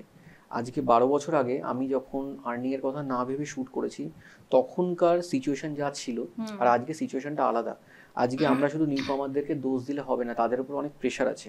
তাদের জায়গা থেকে তাদের মতো করেও আমাদেরকে ভাবতে হবে যে তারা কেন আর্নিংয়ের দিকে চেষ্টা করছে, বিকজ তাদের উপর প্রেশার রয়েছে। বাট তাদেরকে আমি এটা বলবো, তারা আর্নিংয়ের দিকে যেরকম মানে ভাবছে, কনসেন্ট্রেট করছে, অ্যাট দ্য সেম টাইম তাদের কোয়ালিটি নিয়েও ভাবতে হবে। এবং আমি এটা দেখতে পাই যে অনেকেই আমাকে পিং করে যে রিক ফটোগ্রাফিতে জয়েন করতে চাই, দাদা কীভাবে জয়েন করবো, আমি তখন পোর্টফোলিও চাই। তো আমাদের টিমের কাছে পোর্টফোলিও পাঠানো হয়, সেগুলো আমি যখন চেক করি, আমি একটা খুব স্ট্রেঞ্জ জিনিস নোটিস করেছি। অনেক ছেলে, প্রচুর ট্যালেন্টেড ছেলে আছে, বাট সমস্যাটা হচ্ছে এরা না সবাই খুব বেশি অনেকে কপি করে ফেলে অনেকের থেকে, ঠিক আছে? তো নিজের একটা সিগনেচার স্টাইল ক্রিয়েট করছে না, যেটাতে দেখে বেসিক্যালি তার ছবিতে যদি তার লোগো নাও মারা থাকে, যেন দেখে বোঝা যায় যে এটা তার তোলা ছবি। আজকে ধরো আমাদের কোনো ছবিতে যদি লোগো না মারা হয়, তাহলেও কিন্তু লোকে বলবে না এটা রিক ফটোগ্রাফির ছবি। বা শুধু আমরা নই, এরকম আরো অনেকে আছে যাদের ছবি কিন্তু কোনো উইদাউট লোগো যদি দেখো, তারপরে বুঝতে পারবে সেটা কার ছবি। তো এই যে নিজস্ব স্টাইল, নিজস্ব এইটা খুব দরকার, এবং এইটাই মিসিং। এই একটা জিনিস মিসিং, সেখানে যে কনসিস্টেন্সি, এই দুটো জিনিস থাকলে আমার মনে হয় এটা কোনো ব্যাপারই না, এটাকে অ্যাচিভ করা খুব সহজে অ্যাচিভ করতে পারবে। ফোকাসটাকে ঠিক রাখতে হবে, নিজের ক্রিয়েটিভ প্রফেশনে ক্রিয়েটিভিটি থাকতেই হবে। একদমই তাই, এটাকে ভীষণ রকম ভালো লাগবে। এখন যারা ফটোগ্রাফি নিয়ে, ওয়েডিং ফটোগ্রাফি নিয়ে কাজ করছে, তারা যদি ধরো এখন কেউ ওয়েডিং ফটোগ্রাফিতে কাজ করা শুরু করলো, ঠিক আছে, তো তারা আগামী 5 বছরে গিয়ে কতটা কি তারা অ্যাচিভমেন্ট পেতে পারে, বা কোন জায়গায় তাদের লাইফের পরিবর্তন আসতে পারে? দেখো, প্রথমত আমি এটা বলবো, ওয়েডিং ফটোগ্রাফি একটা শুধু প্রফেশন নয়, এটা একটা লাইফস্টাইল। তো যখন কেউ কোনো লাইফস্টাইলের সাথে কানেক্টেড হয়, তখন শুধুমাত্র তার প্রফেশনাল চেঞ্জেস হবে তা নয়, তারপর লাইফস্টাইলটাই চেঞ্জ হয়ে যাবে। এবং একটা মানুষ, সে যদি খুব প্রপারলি ওয়েডিং ফটোগ্রাফি করে, তাতে শুধুমাত্র যে তার ইনকাম বেড়ে যাবে বা ইনকামটা চেঞ্জ হবে সেটা নয়, তার লাইফে সব কিছু বদলে যাবে। তার রেকগনিশন পাল্টে যাবে, তাকে মানুষজন চিনবে আলাদাভাবে, তার লাইফে একটা হিউজ গ্রোথ আসবে, not only in the monetary aspect, সব অ্যাসপেক্টে সে অন্যভাবে ভাবতে পারবে, অন্যভাবে চিন্তা করতে পারবে। এবং সে যদি প্রপারলি এই যে ক্লায়েন্টের স্টোরিটা সে যদি বলতে পারে, তার চোখ দিয়ে বলতে পারে, তার মধ্যে তার একটা মেন্টাল স্যাটিসফ্যাকশন কাজ করবে। এবং এই মেন্টাল স্যাটিসফ্যাকশন শুধু তাকে মেন্টালি স্যাটিসফাইড করবে না, এটা একটা অনেক বড় একটা লার্জার অডিয়েন্সকে স্যাটিসফাই করবে। আর সাথে সাথে সে সেখান থেকে তার লাইফে যে প্রফেশনাল দিকটা, ইনকাম, এগুলো তার অটোমেটিক্যালি বাড়বে। এগুলো নিয়ে তাকে ভাবতেই হবে না, শুধু 5 বছর তাকে কনসিস্টেন্টলি কাজ করে যেতে হবে। কাজে ফোকাস করতে হবে, কাজটা করে যেতে হবে, তাহলেই সেটা পারবে করতে। এই কাজে ফোকাসই তো এখনকার দিনে দেখো অনেক সময় যেটা হয়, যেটা মানে এটা রিয়েলিটি, যে অনেক সময় যে তুমি বলছো কনসিস্টেন্সি রাখতে পারে না, রাখতে না পারার কারণ হচ্ছে হয়তো মেবি সে কাজ পাচ্ছে না ঠিক মতো, বা সে সেইভাবে সার্ভাইভ করতে পারছে না, বিকজ তোমাদের এই প্রফেশনে ক্যামেরার গ্যাজেটস এর প্রচুর কস্ট, তো সে সেটা বেয়ার করতে পারছে না, তখন তাকে বাধ্য হয়ে হয়তো ছেড়ে যেতে হলো। তো সেই জায়গাটায় তাকে টিকে থাকতে গেলে কতটা মানে কিভাবে সে পারবে সেখানে?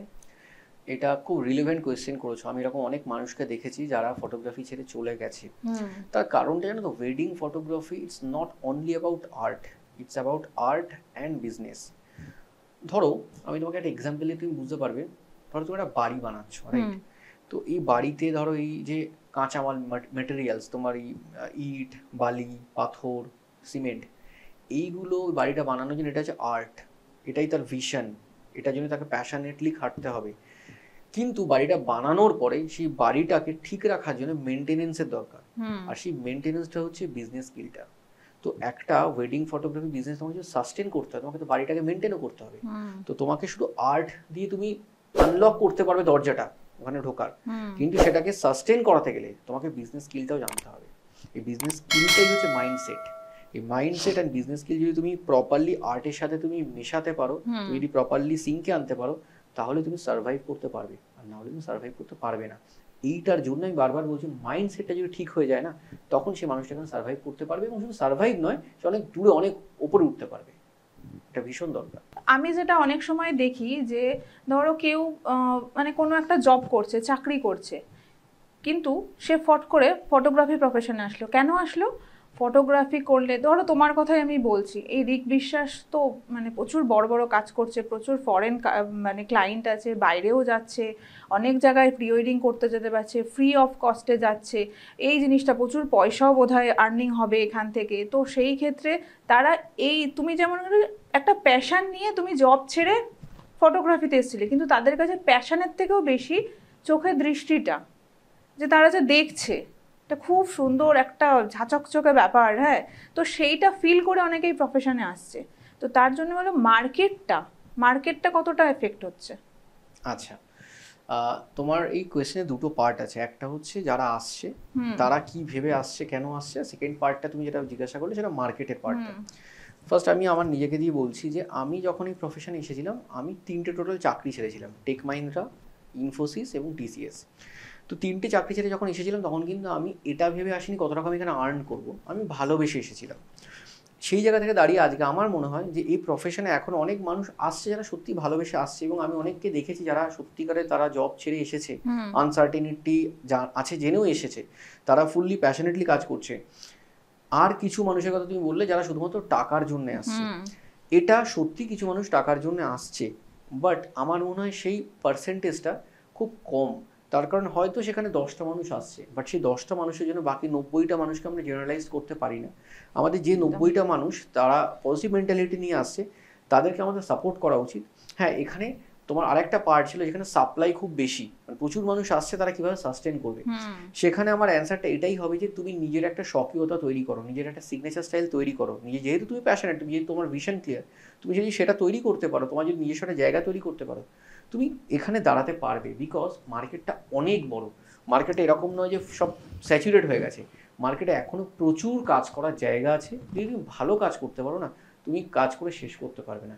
এটা একটা কনসেপ্ট হয়ে গেছে এখন যে না, মার্কেট খুব স্যাচুরেটেড, মার্কেট আর নতুন কাজ পাওয়া যাবে না, কিন্তু এটা নয়। মার্কেট এতটা স্যাচুরেটেড নয়। আজকে ভারতবর্ষ 140 কোটির দেশ, এখানে এত মানুষের বিয়ে করবে। তো যদি আমরা ভালো করে কাজ করতে পারি, আমাদের কারোর কাজের অভাব হবে না, এটা অন্তত আমি মনে করি। মেইন হচ্ছে প্যাশনের অভাব থাকলে কাজের অভাব থাকবেই। একদমই তাই। বাট প্যাশন যদি তোমার প্রচুর থাকে, তোমার কাজের অভাবও প্রচুর হবেই না, একদম কিছুই হবে না। এখনকার দিনে যেটা মানে তুমি সোশ্যাল মিডিয়া বলো, মানে যা কিছু খুললেই সবকিছু যেন এআই একটা মানে খুব একটা ম্যাজিক চলছে এআই এর। তো সেইখানে কোথাও কি মনে হয় যে একদিন এই ফটোগ্রাফির জায়গাটাকে এআই কন্ট্রোল করবে, সেখানে মানুষের কি আলাদা করে কোনো মানে স্টোরি টেলিং বলো, মানুষের ক্রিয়েটিভিটি বলো, সেগুলো কোথাও কি? দেখো, আমার যেটা মনে হয় এআই দিয়ে ফটো জেনারেট করা যায়। আজকে দারুণভাবে ফটো জেনারেট হচ্ছে, রোজ ফটো জেনারেট হচ্ছে, ফেক ফটো তৈরি হচ্ছে, অনেক কিছু হচ্ছে এআই দিয়ে।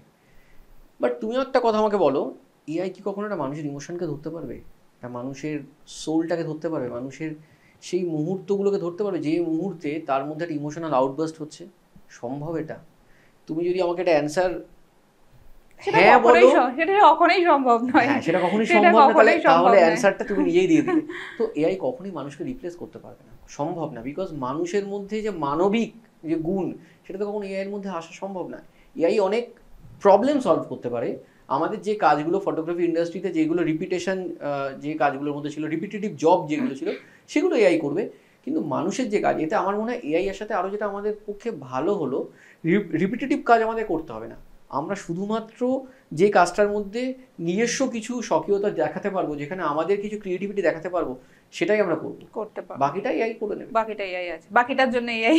একদম একদম। আচ্ছা, এখানে আমি তোমাকে একটা কথা জিজ্ঞেস করতে চাই যে এআই যেরকম ভালো দিকও আছে সেরকম খারাপ দিকও আছে। তো এই যে তুমি বলছো যে ফটোগ্রাফির ক্ষেত্রেও অনেক কিছু ক্ষেত্রে এআই জেনারেটেড ফটো হচ্ছে, এআই জেনারেটেড অনেক কিছু জিনিস নিয়ে মানুষের কাটাছেঁড়া চলছে। তো সেই ক্ষেত্রে কি কোথাও মনে হচ্ছে যে মানে এতে এফেক্টটাও খারাপ হচ্ছে, ভালোর থেকে বেশি খারাপ হচ্ছে? দেখো, এখানে তোমাকে আমি একটা ছোট্ট এক্সাম্পল দেবো আবার। সেটা হচ্ছে আগুনের আবিষ্কার যখন হয়েছিল, আজকে আগুন ছাড়া কিন্তু আমাদের সভ্যতার কিছুই চলে না। আর আগুনেই কিন্তু মানুষ পুড়ে যেতে পারে, আগুনেই কিন্তু অনেক কিছু ক্ষতি হয়ে যেতে পারে। তো এআই আমার কাইন্ড অফ আগুনের মতো মনে হয়, যে আমি কিভাবে ইউজ করব সেটা আমার ওপরে। আমি যদি খারাপভাবে ইউজ করতে চাই, এআই সব কিছু ধ্বংস করতে পারে। আর যদি প্রপার ওয়েতে ইউজ করতে পারি, তাহলে এআই একটা অন্য লেভেলে নিয়ে যেতে পারে মানব সভ্যতাকে। এখানেও মানুষের ট্যালেন্ট, এখানেও মানুষের ট্যালেন্ট। এখানে মানুষ মানে পজিটিভ দিকে নেবে না নেগেটিভ দিকে নেবে। একদমই তাই, একদমই তাই। আজকে ডেটে দাঁড়িয়ে ঋক বিশ্বাস সফল। ঋক বিশ্বাস যেখান থেকে শুরু করেছিল, আজকে সত্যি কথা বলতে ওয়েস্ট বেঙ্গলে মোটামুটি সবাই জানে, এক কথায় চিনবে।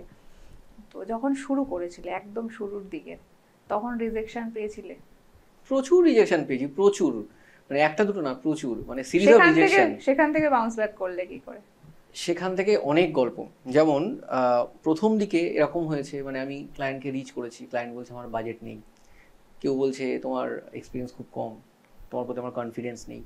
তো এইগুলো না প্রচুর শুনেছি, এবং শুনতে শুনতে মানে একটা টাইমে না মানে এটা শোনাটাতে আমি অভ্যস্ত হয়ে গেছিলাম যে এটাই আমি শুনবো। কিন্তু এই যত শুনেছি না তত নিজের ভেতরে জেদ এসেছে, তত বেশি করে মনে হচ্ছে কি নিজেকে কিছু করতে হবে। এবং তোমাকে একটা ছোট্ট গল্প বলছি, যেটা আমার সাথে ঘটেছিল 2014 না 15-তে, মোস্ট প্রবলি 15 শেষের দিকে। একটা প্রথম আমার ডেস্টিনেশন প্রজেক্টের একটা এনকোয়ারি আসে। তো আমি সেটা নিয়ে খুব আনন্দ পেয়েছি, ফার্স্ট ডেস্টিনেশন ওয়েডিং করতে যাব, প্রচুর প্ল্যান করেছি, ক্লায়েন্টকে কোটেশন পাঠিয়েছি, এবং কোটেশনটা পাঠিয়েছি হচ্ছে ভীষণ কম, যা হওয়ার কথা থেকে অনেক কম কোটেশন পাঠিয়েছি, যাতে কাজটা সিলেক্ট হয়, কাজটা যাতে মানে কনফার্ম হয়। এবং আমি পুরো অলরেডি প্ল্যান করছি, তাদেরকে কোথায় কি দাঁড় করিয়ে কি পোস্ট করাবো, কোন জায়গাটায় কি করবো, পুরো প্ল্যান করে ফেলেছি। তারপরে আমি জানি শিওর, মানে আমি যে কোটেশন দিয়েছি মানে আমার এর থেকে কমে আর কেউ কিছু করতে পারবে না, ঠিক আছে, মানে এরকম একটা ধারণা ছিল। এই ধারণাটা আজকে অনেকের মধ্যে আছে যে কোটেশন কম দিয়ে আমি কাজটাকে তুলবো। বাট এরপরে যেটা হয়, সেই প্রজেক্টটা থেকে আমি চান্স পাইনি, অন্য একজন ফটোগ্রাফার করা বুক করে, এবং পরে আমি জানতে পারি সেই ফটোগ্রাফার আমার ডাবল কোটেশন দিয়েছিল এবং তাকেই ওরা বুক করে। আচ্ছা, এইটা যখন ঘটে, এটা সত্যি কথা আমার কাছে খুব আনএক্সপেক্টেড ছিল, আমি খুব ভেঙে পড়েছিলাম, এটা আমি কাউকে এক্সপ্রেস করতে পারিনি, কিন্তু নিজের মনে হয়েছিল যে আমি লাইফে খুব বড় ভুল করেছি, যে আমি সমস্ত একটা স্টেবল লাইফ ছেড়ে এখানে এসে আমার নিজের অস্তিত্বের প্রতি, নিজের কাজের প্রতি নিজের একটা কেমন ডাউট এসে গেছিল, খুব খারাপ লাগছিল। তারপরে আমি ভাবলাম যে এটা আমার সাথে কেন ঘটলো। এটা যখন উল্টো মানে আমি ব্যাক ক্যালকুলেশন করলাম, যে আমি নিজেকে ক্লায়েন্টের জায়গায় রাখলাম, এবং এটা ভাবলাম যে ক্লায়েন্ট আমাকে বুক না করে আর একজন ফটোগ্রাফারকে তার থেকে বেশি ডাবল বাজেটে বুক করলো কেন। তখন এটা বুঝলাম যে তার মানে আমি আমার নিজের ব্র্যান্ডিংটাই প্রপারলি করতে পারিনি, আমি নিজের মার্কেটিং সেভাবে করতে পারিনি, আমার ব্র্যান্ডটাকে একটা প্রিমিয়াম ব্র্যান্ড হিসেবে দেখাতেই পারিনি, এবং সব থেকে বড় কথা আমার প্রতি সেই মানুষটার ট্রাস্টই নেই যে আমি ওকে দিয়ে কাজটা করাতে পারবো, কনফিডেন্স নেই। এবং এইখান থেকে আমার আরো বেশি করে নিজের ব্র্যান্ডিং করা, নিজের আরো লার্নিংটাকে বাড়ানো, আর কি কি করা উচিত, কিভাবে আমাদের মার্কেটিং করা উচিত, কিভাবে এগোনো উচিত, এবং নিজের প্রোডাক্টটার উপরে, বেসিক্যালি আমাদের একটা service oriented business, product industry আমার সার্ভিসটাকে আরো বেটার কিভাবে করা যায়, এর উপরে আমি তখন আরো বেশি ঘষা মাজা শুরু করি। এবং মানে সত্যি কথা বলতে গেলে এই চেঞ্জেসটা মানে এই ধাক্কাটা, এইটাই আমার এই ফেলিওরটা আমার লাইফের আজকে যেখানে আমি দাঁড়িয়েছি খুব বড় একটা রিজন হচ্ছে সেই ফেলিওরটা। ওইটা আমাকে খুব ভয়ঙ্করভাবে আঘাত করেছিল, আর সেই আঘাতটা থেকে আমি আরো বেশি করে কাজ করা শুরু করি ভালোভাবে। ওটা বলতে মানে তাহলে বলা যায় যে ফুয়েল আমার একটা ফেলিওর থেকে ফুয়েল বলতে পারো ওটা আমার একটা। আচ্ছা, যখন তুমি এই যে তুমি বললে যে এটা তো কাজের ক্ষেত্রে তোমার মানে রিজেকশন গেল, সেখান থেকে এটা হলো, এবার ধরো মানে এরকম কখনো হয়েছে যে ধরো তুমি যখন চাকরি ছেড়ে ফটোগ্রাফি নিয়ে ভাবছো যে এটাকে প্রফেশন হিসাবে নেবে, ধরো আজ থেকে 2013 সাল মানে অনেক পুরনো সময়, তো তখন মানে যখন ছবি তুলতে যেতে আশপাশ থেকে কিছু শুনতে যে প্রচুর কিছু শুনেছি, প্রচুর কিছু, শুধু তাই নয় যেখানে ছবি তুলতে যেতাম সেখানে নয়, ইভেন আমাদের এক্সটেন্ডেড ফ্যামিলির মধ্যেও আমি শুনেছি, মানে কানাঘুষো, আমাকে ডিরেক্টলি বলেনি, ঘুরিয়ে মায়ের কাছে এসছে কথাটা, মায়ের খারাপ লেগেছে যে ছেলে এত কিছু পড়াশোনা করে লাস্টে বিয়ে বাড়ির ছবি তুলছে, ও আচ্ছা ও তার মানে ও কিছু পায়নি বোধ হয়, ও হয়তো এমনি হয়তো কিছু একটা হয়েছে, বা ও হয়তো ওখানে চাকরিটা চলে গেছে ওই জন্য এই সমস্ত, মানে মানুষের মধ্যে এই সমস্ত জিনিসগুলো দেখেছি। এবং তার ছাড়াও আমি আরও দেখেছি আমাকে ডিরেক্ট কোয়েশ্চেন করতো অনেকে যে আচ্ছা বিয়ে বাড়ি ছবি তুলিস, আচ্ছা সাথে আর কি করিস, মানে বিয়ে বাড়ির ছবিটা প্রফেশন নয়, মানে ওটা একটা সাইড কিছু, তার সাথে আর কি করিস। এটা আমি বহুবার শুনেছি, বহু জায়গায় শুনেছি, এবং যতবার শুনেছি ততবার নিজেকে এটা বুঝিয়েছি যে এটা শুনছি মানে আমাকে আরো বেশি করে প্রমাণ করতে হবে, আরো বেশি করে সবার সামনে প্রুফ করতে হবে যে আমি যেটা করছি সেটা ঠিক করছি, আমি ঠিক পথে আছি।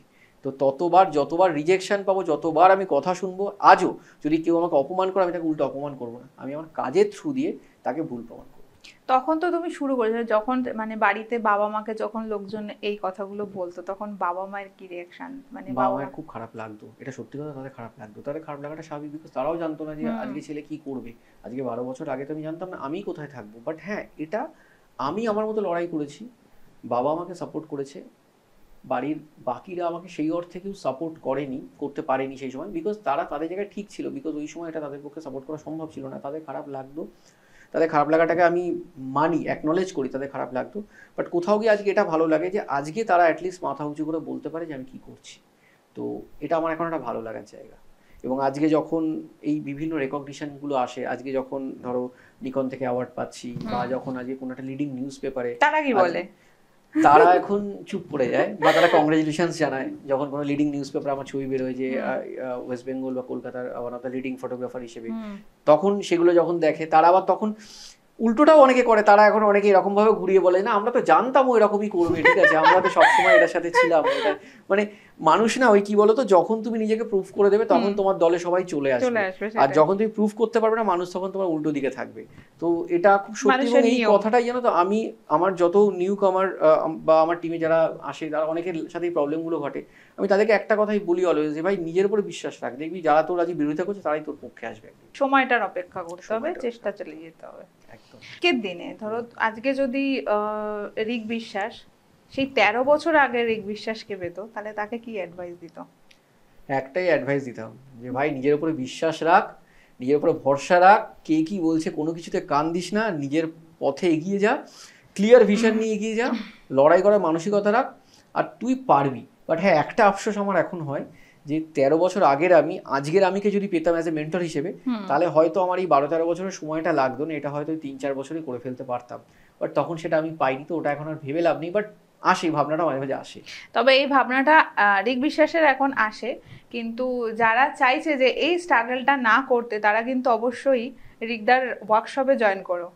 সেখান থেকে মানে কিভাবে জার্নিটাকে এগিয়ে নিয়ে যেতে হবে সেই মোটিভেশনটা পাবে, তাই তো? একদমই। আর আমি চাই এটাই যে যে জিনিসটা আমার করতে আজকে 12 বছর লেগেছে সেটা যাতে তোমরা 3 বছর বা 4 বছরের মধ্যে সেই জায়গায় পৌঁছাতে পারো। তার কারণ আমি যেটা পেয়েছি সমাজের থেকে, কোথাও গিয়ে মনে হয় যে আমার উচিত আছে সমাজকে কিছু ফিরিয়ে দেওয়া, সেই জায়গা থেকেই আমি এই ওয়ার্কশপের কথাটা ভেবেছি। তুমি যখন শুরু করেছিলে, শুরুর গল্পটা আমরা শুনলাম, আজকে তুমি সফল, আজকে তুমি যে জায়গায় দাঁড়িয়ে আছো, তো এই এত একটা লং জার্নি, সেই জার্নিতে বেস্ট তোমার কমপ্লিমেন্ট এই প্রফেশন থেকে পাওয়া আর সব থেকে খারাপ লাগার কোনো মুহূর্ত, এই দুটোই আমাদের সাথে শেয়ার করো। আচ্ছা আচ্ছা, দেখো আমাকে ওয়েডিং ফটোগ্রাফি লাস্ট 12 বছর অনেক কিছু দিয়েছে, অনেক, এবং তার মধ্যে আমার ভালো লাগার জায়গাটাই বেশি। হয়তো 99% ভালো লাগা পেয়েছি, হয়তো 1% খারাপ লাগা, তাও সেটা আমি খারাপ লাগা সেই অর্থে ধরি না। বাট আগে খারাপ লাগাটা বলছি, তারপরে ভালো লাগাটা বলবো।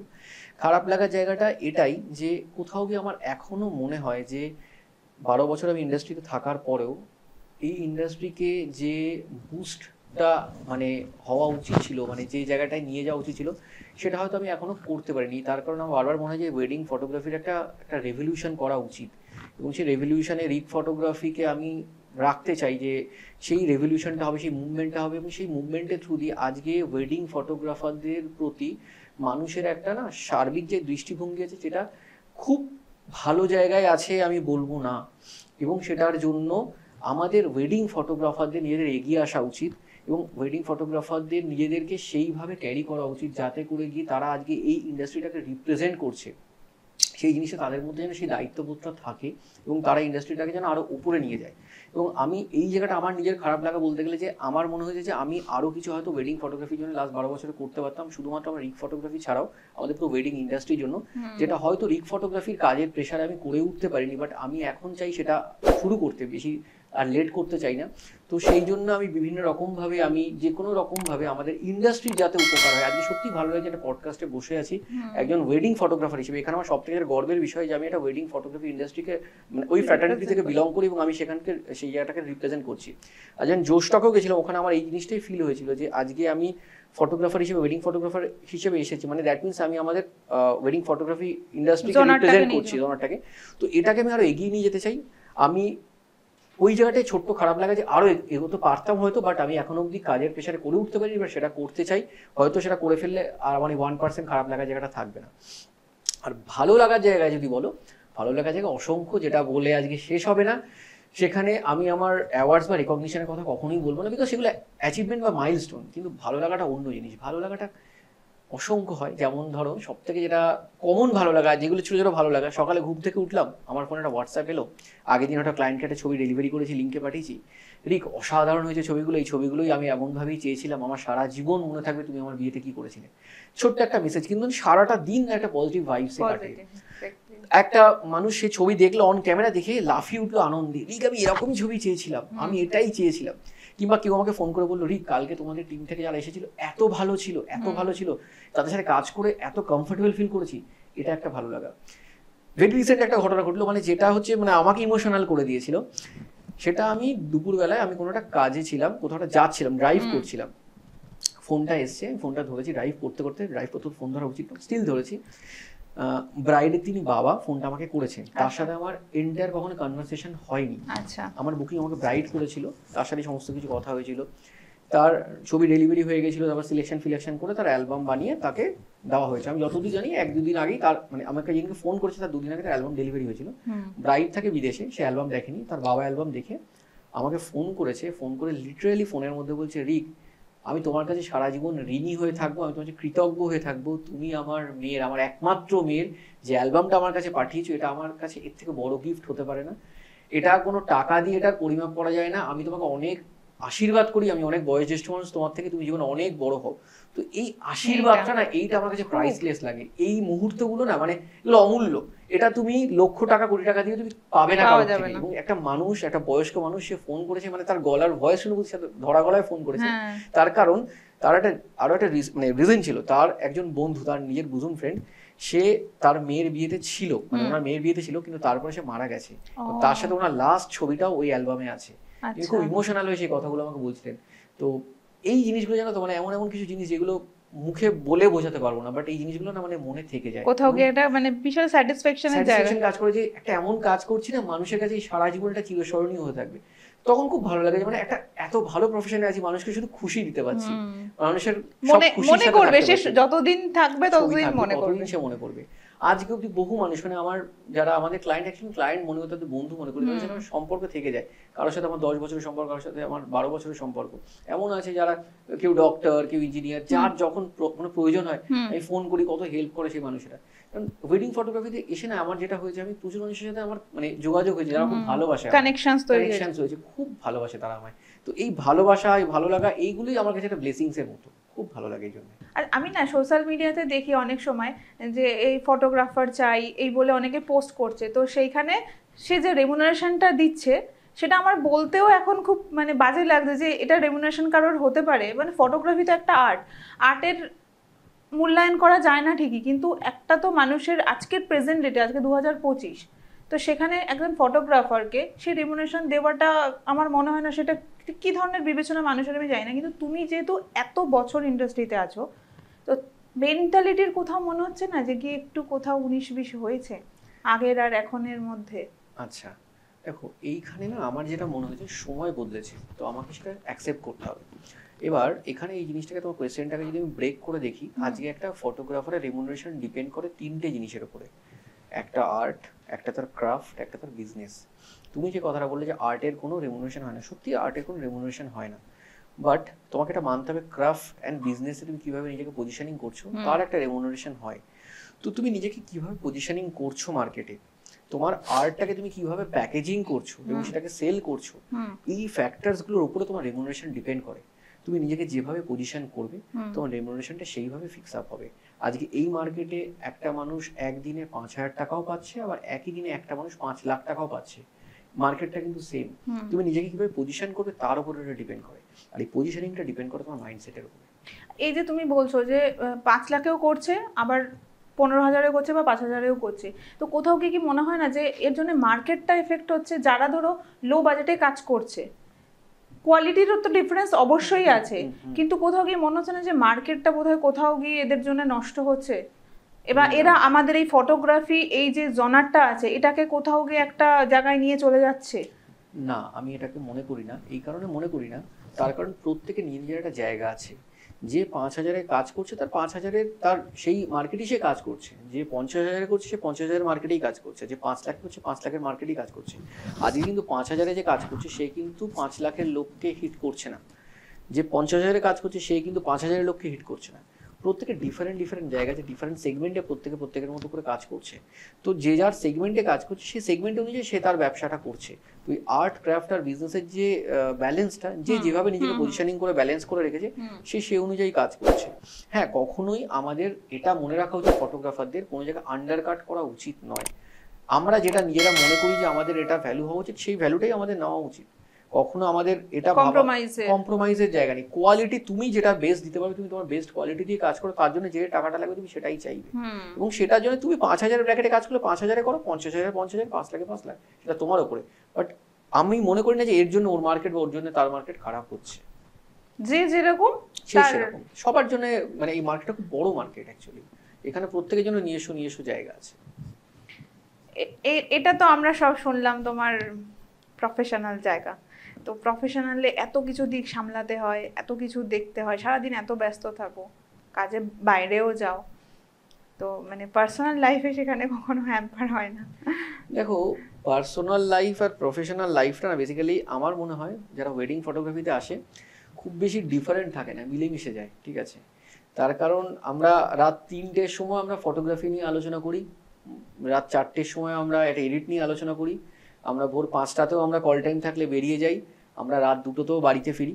বেসিক্যালি এক কথায় বলতে গেলে প্রফেশনাল লাইফ আর পার্সোনাল লাইফ মিলেমিশে পুরোটাই প্রফেশনাল অ্যান্ড পার্সোনাল লাইফ হয়ে যায়। এবং সেখানে দেখো এফেক্ট হয় না বলবো না, এফেক্টটা তুমি কোন সেন্সে নিচ্ছ সেটা। আমি যে জিনিসটা ভালোবাসি তাহলে আমার ভালোই লাগে, যদি কারোর এটা ভালো না লাগে তখন তার প্রবলেম হবে। বাট আমি যেহেতু ভালোবাসি, আমি এটার মধ্যে থাকতেই ভালোবাসি, বিকজ আমি ফটোগ্রাফির বাইরে অন্য কিছু তো নেই আমার জীবনে, আমার জীবনে ফটোগ্রাফিটাই আছে, তো এটা নিয়ে সবসময় আমি থাকি। তুমি এত জায়গায় শুটে গেছো, মানে এত প্রি ওয়েডিং শুট, আউটডোরে প্রচুর গেছো, তো কোনো এরকম কোনো মেমোরেবল ইনসিডেন্ট যেটা? মেমোরেবল ইনসিডেন্ট তো প্রচুর আছে, প্রচুর, মানে কি বলবো, মানে আজকে আমার সাথে ভূতের গল্প যদি জানতে চাও, ভূতের গল্প হয়েছে আমার কাছে, অ্যাডভেঞ্চার রয়েছে আমার কাছে, ভুলভাল অ্যাডভেঞ্চার হয়েছে, মানে নানা রকমের ব্যাপার। আগে ভূতের গল্প দিয়ে স্টার্ট করি। ভূতের গল্পটা একটা অদ্ভুত কাহিনী হয়েছিল। এটা হয়েছিল অনেক বছর আগে, 2018 বা 19 এরকম নাগাদ। আমি মন্দারমণিতে শুট করতে গেছিলাম। মন্দারমণিতে শুট করতে গিয়ে ওখানে গিয়ে দেখলাম যে হোটেলটায় ছিলাম, তো হোটেলটায় আমি চেক ইন দিয়েছিলাম। চেক ইন দেওয়ার পরে আমি দেখছি যে আমাকে কয়েকজন টেক্সট করেছে, ঠিক আছে? যখন চেক ইন দিয়েছি তখন কেউ টেক্সট করেনি, তারপরে এবং মাঝখানে অনেকটা সময় দেখিনি।